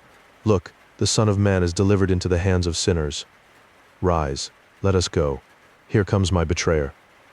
Just as he was speaking, Judas, one of the 12, appeared. With him was a crowd armed with swords and clubs, sent from the chief priests, the teachers of the law, and the elders. The betrayer had arranged a signal with them. "The one I kiss is the man," he had said. "Arrest him and lead him away under guard." Going at once to Jesus, Judas said, "Rabbi," and he kissed him. The men seized Jesus and arrested him. The kiss is perhaps the detail in this whole story that lands most heavily. A kiss was a greeting between friends, between teacher and student, an expression of honor and affection. Judas used it as a mechanism of identification for the armed crowd. "Rabbi," he said, "teacher," the respectful title, and then the kiss. The intimacy of the gesture as an instrument of betrayal is not accidental. It is the point. The way into Jesus' arrest was through the form of friendship. The wound came from inside the circle. One of those standing near drew his sword and struck the servant of the high priest, cutting off his ear.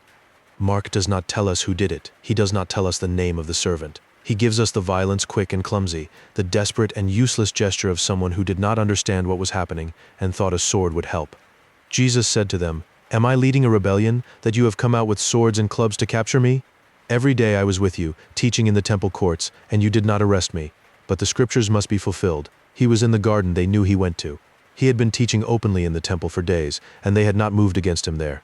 They came in the dark, with weapons, through a betrayer, to a garden. It was not because they were afraid of what he could do, it was because they were afraid of the crowd. They came at night when the crowd was gone, when the space around him was small enough to close. Then everyone deserted him and fled. Everyone. The ones who had said they would die with him, the ones who had been sleeping in the garden while he prayed. Every single one turned and ran.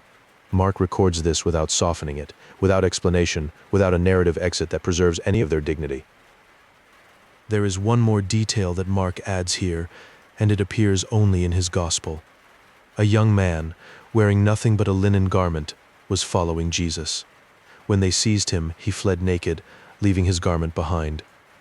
This mysterious figure, traditionally identified by some commentators as Mark himself, perhaps the young John Mark of Jerusalem in whose mother's house the early church may have met, appears and vanishes in 2 sentences. He was there. He was nearly caught. He left his garment behind and ran into the dark. The story does not pause to explain him. He is simply there, a fragment of testimony, one last human presence before the arrest is complete and Jesus is alone in their hands. They took Jesus to the high priest, and all the chief priests, the elders, and the teachers of the law came together. Peter followed him at a distance, right into the courtyard of the high priest.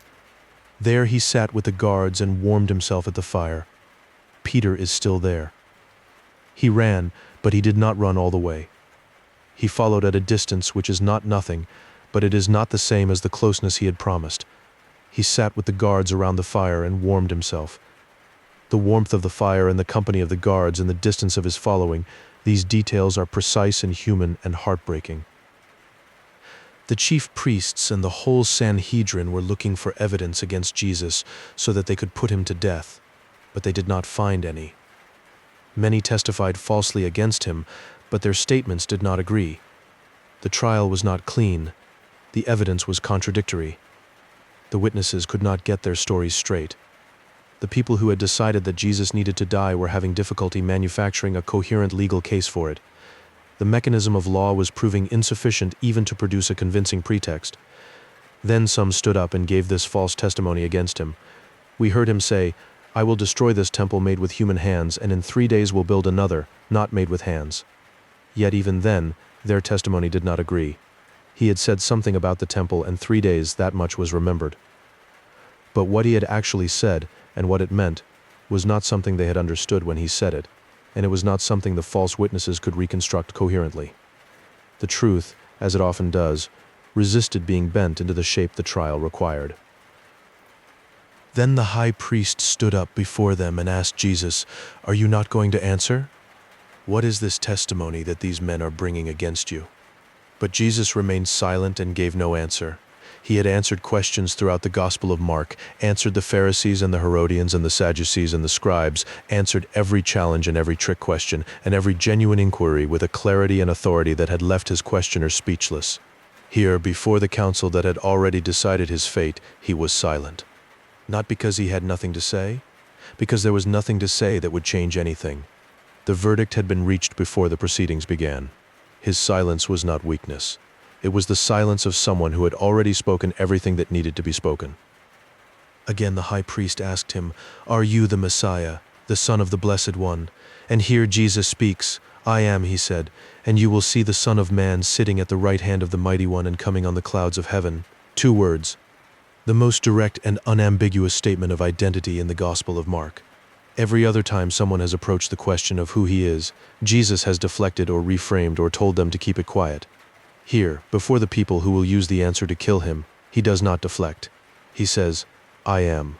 And then he reaches for Daniel's vision of the Son of Man, coming in clouds, seated at the right hand of power, and he applies it to himself. The high priest tore his clothes. "Why do we need any more witnesses?" he asked. "You have heard the blasphemy. What do you think?" They all condemned him as worthy of death. Then some began to spit at him. They blindfolded him, struck him with their fists, and said, "Prophesy." And the guards took him and beat him. The council had expected, perhaps, that the accused would crumble. What they got instead was a man who looked at them and said, "I am," and spoke of clouds and glory. And in their rage at that answer, or in the ordinariness of the cruelty that accompanies the powerful when they punish the powerless, they spit on him. They struck him. They blindfolded him and asked him to prophesy who hit him, which is a peculiarly targeted cruelty aimed at the very thing he claimed to be. While Peter was below in the courtyard, one of the servant girls of the high priest came by. When she saw Peter warming himself, she looked closely at him. "You also were with that Nazarene, Jesus," she said. But he denied it. "I don't know or understand what you're talking about," he said, and went out into the entryway. And the rooster crowed. When the servant girl saw him there, she said again to those standing around, "This fellow is one of them." Again he denied it. After a little while, those standing near said to Peter, "Surely you are one of them, for you are a Galilean." He began to call down curses, and he swore to them, "I don't know this man you're talking about." Immediately the rooster crowed the second time. Then Peter remembered the word Jesus had spoken to him, "Before the rooster crows twice, you will disown me 3 times," and he broke down and wept. This sentence, "he broke down and wept," coming at the end of one of the most compressed and devastating sequences in any of the Gospels, lands with the weight of everything that preceded it. The fire in the courtyard, the servant girl. The simple question, "Were you with him?" that Peter denied 3 times with increasing desperation, cursing and swearing to distance himself from the name he had, not many hours ago, promised he would die for. And then the rooster. And then the memory of what Jesus had said. What do you do with the gap between who you mean to be and who you are when it matters most? Peter has no answer in this moment. He only has tears. But it is worth remembering that this is not where Peter's story ends. The rooster was not the final word. The tears were not the last scene. Mark will show us something else before this gospel is over, something that the risen Jesus arranged specifically for Peter. Mark 15.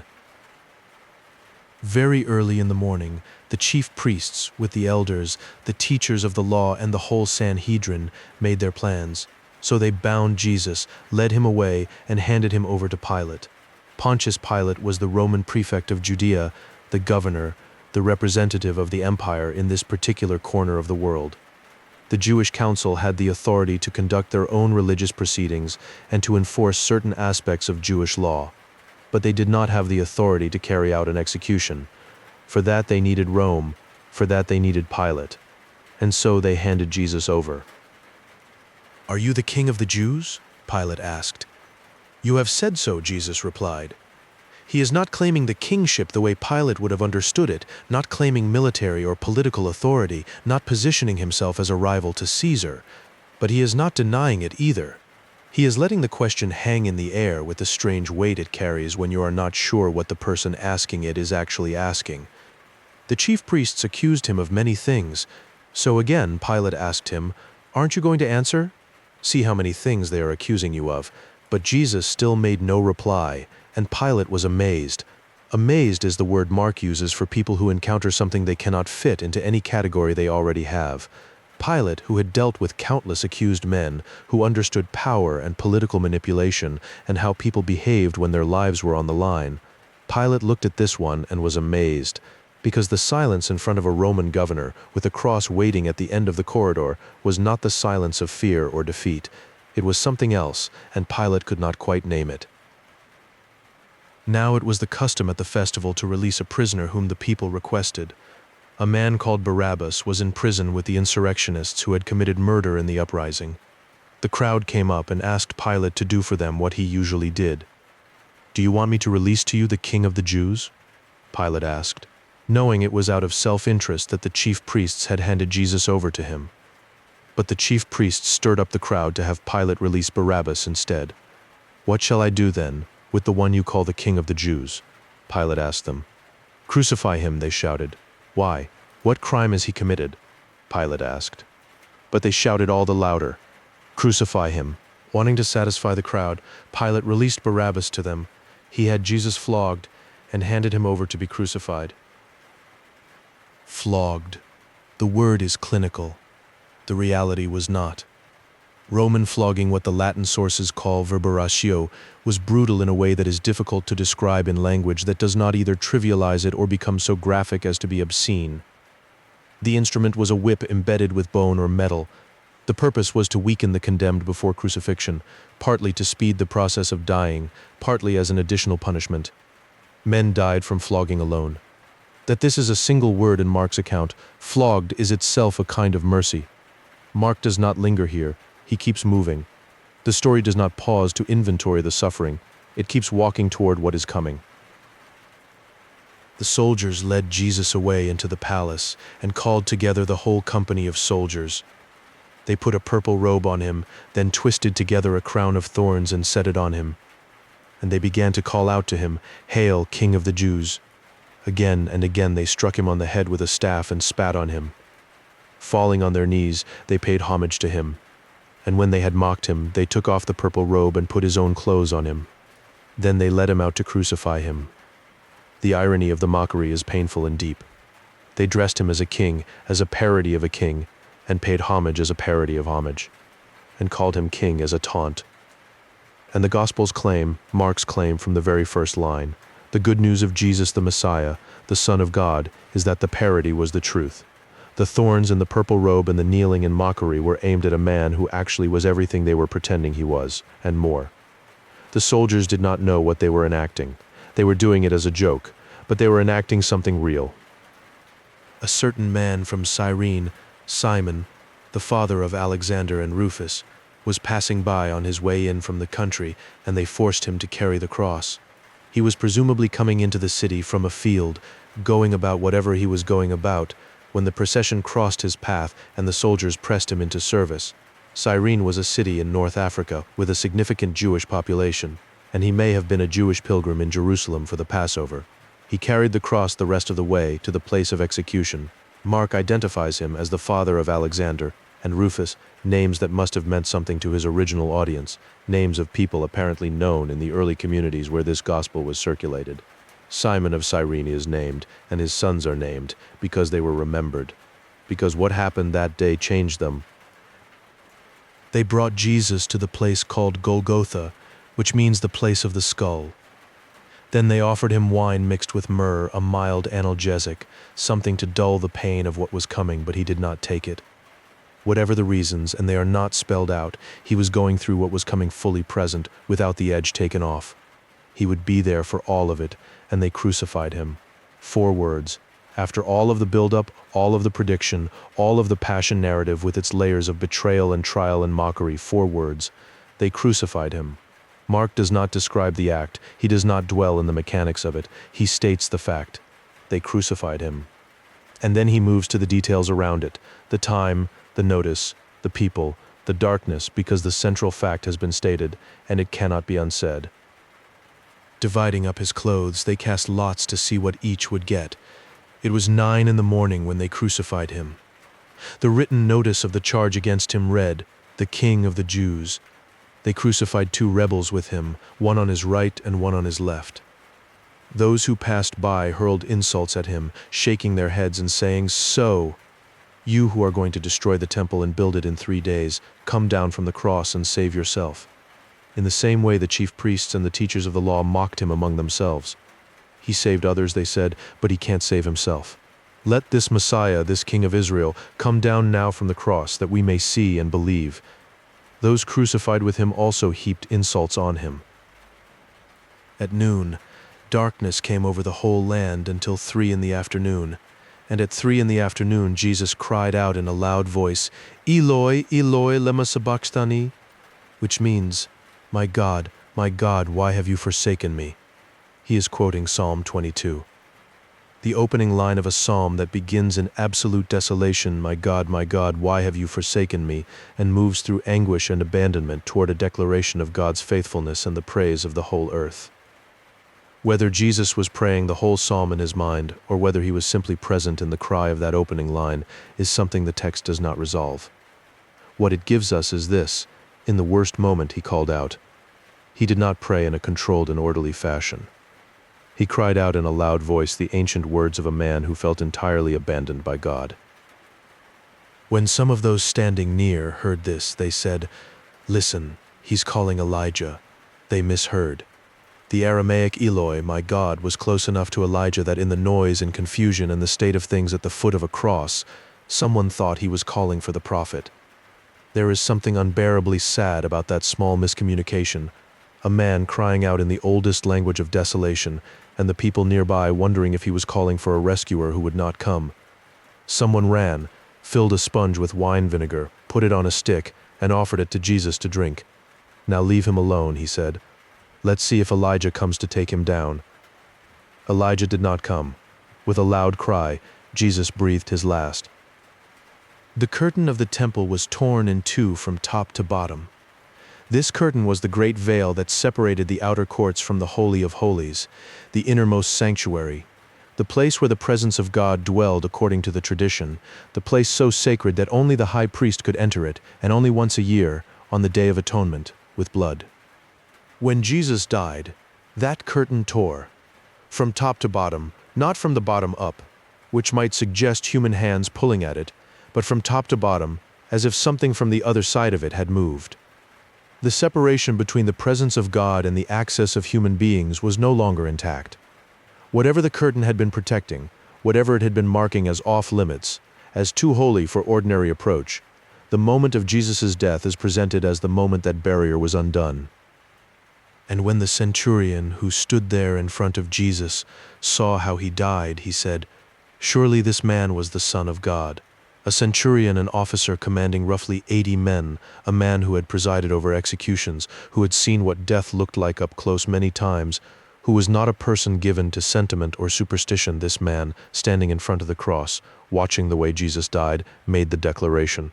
It is the first time in the Gospel of Mark that a human being, not a demon, not a divine voice from the sky, but a living human person, has said that. And it is a Roman, a Gentile, a soldier of the occupying empire. The first human confession of the full identity of Jesus in the Gospel of Mark comes from the mouth of the man who commanded his execution. Some women were watching from a distance. Among them were Mary Magdalene, Mary the mother of James the younger and of Joseph, and Salome. In Galilee, these women had followed him and cared for his needs. Many other women who had come up with him to Jerusalem were also there. The disciples ran, the women stayed. They watched from a distance, a careful distance, a safe distance, but a distance that was still within sight of the cross. They had followed him from Galilee, this circle of women who had been part of his movement all along, often invisible in the narrative because the narrative focuses on the 12, but present throughout. They had cared for his needs in Galilee, the practical work of the movement, the meals, and the logistics, and the sustaining of the work. They were there at the end when the men had scattered. They were watching. They would be the first to know what happened next. It was preparation day, the day before the Sabbath. So as evening approached, Joseph of Arimathea, a prominent member of the council, who was himself waiting for the kingdom of God, went boldly to Pilate and asked for Jesus' body. Pilate was surprised that he was already dead. Summoning the centurion, he asked him if Jesus had already died.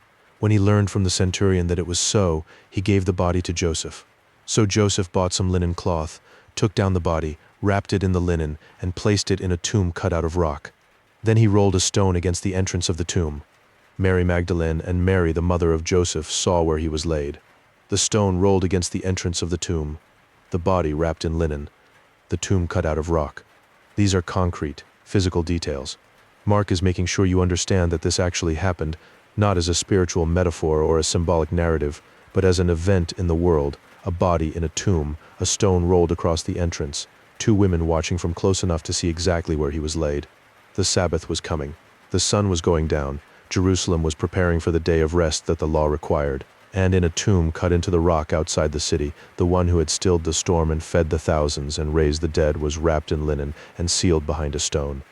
The silence after the stone rolled into place is the longest silence in the Gospel of Mark. Mark 16. When the Sabbath was over, Mary Magdalene, Mary the mother of James, and Salome bought spices so that they might go to anoint Jesus' body. Very early on the first day of the week, just after sunrise, they were on their way to the tomb, and they asked each other, "Who will roll the stone away from the entrance of the tomb?" It was a practical question. The stone was large, and they were not strong enough to move it, and they did not know who would do it for them. And yet the question carries a weight beyond the practical for those who have read the gospel through to this point. The stone was the barrier. The stone was the seal. The stone was the thing standing between the world and whatever was on the other side of Friday. Who will roll it away? But when they looked up, they saw that the stone, which was very large, had been rolled away already. Not in the process of being moved. Already moved. They had been asking the question and worrying over it on the walk, and when they arrived, the question had already been answered. They entered the tomb. As they entered, they saw a young man dressed in a white robe sitting on the right side, and they were alarmed. "Don't be alarmed," he said. "You are looking for Jesus the Nazarene who was crucified. He has risen. He is not here. See the place where they laid him." Those two sentences belong together. He has risen is the claim. He is not here is the evidence. Come and look at the place. The body is gone. The linen was there, but the body that had been in it was gone, and the young man in the white robe was sitting calmly in the space where the body had been, and he was offering an explanation that the women had no category for, and the world had not yet found the words to hold. He has risen. 3 words in Greek, 3 words in English. The most consequential 3 words in the Gospel of Mark, perhaps the most consequential 3 words in the entire Gospel tradition. After all of it, after the healing and the feeding and the teaching and the arguments, after Caesarea Philippi and the Transfiguration, after the triumphal entry in the temple and the widow's coins and the Olivet discourse, after the upper room in Gethsemane and the arrest and the trial and the flogging and the mocking and the cross and the tomb, he has risen. The young man continued, But go, tell his disciples and Peter that he is going ahead of you into Galilee. There you will see him, just as he told you." His disciples and Peter, the one who denied him 3 times by the fire in the courtyard, the one who swore he did not know him, the one who ran, the one who wept. The message from inside the empty tomb specifically includes Peter by name, not, "Go tell the disciples," and Peter is no longer included because of what he did. "Go tell the disciples and make sure Peter knows. He is going ahead of you into Galilee. He will meet you there." The risen Jesus arranged for Peter to receive a personal message. The rooster was not the final word. The weeping was not the last scene. There was Galilee waiting. There was a meeting waiting. The one who had predicted Peter's denial had also, apparently, made provision for what came after it, not condemnation, not exclusion, but a rendezvous in the place where the whole thing had started, by the lake where the nets were cast, and the boats were mended, and 4 fishermen had heard a voice and left everything. Trembling and bewildered, the women went out and fled from the tomb.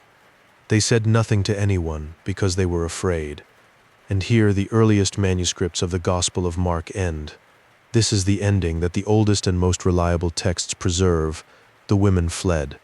They said nothing. They were afraid. There are longer endings in later manuscripts, a few verses that describe resurrection appearances, that mention Mary Magdalene and 2 disciples on the road, and the 11 reclining at the table, and Jesus ascending into heaven, and the disciples going out and preaching everywhere. Those verses are found in many Bibles, often with a footnote acknowledging that they are not found in the oldest texts. But the shorter ending, the one that ends at the women's silence, at their fear, at the stone already rolled away, and the message already given, and the tomb already empty, that ending is the one that most scholars believe Mark actually wrote. And it is, once you sit with it for a while, a remarkable ending. It is the ending of a gospel that began like a door thrown wide and ends with women running in the dark and saying nothing to anyone because they were afraid. Afraid. The last word in the gospel. Not triumphant. Not certain, not rejoicing, not yet. Afraid, because they had just encountered something that nothing in their experience had given them any category for.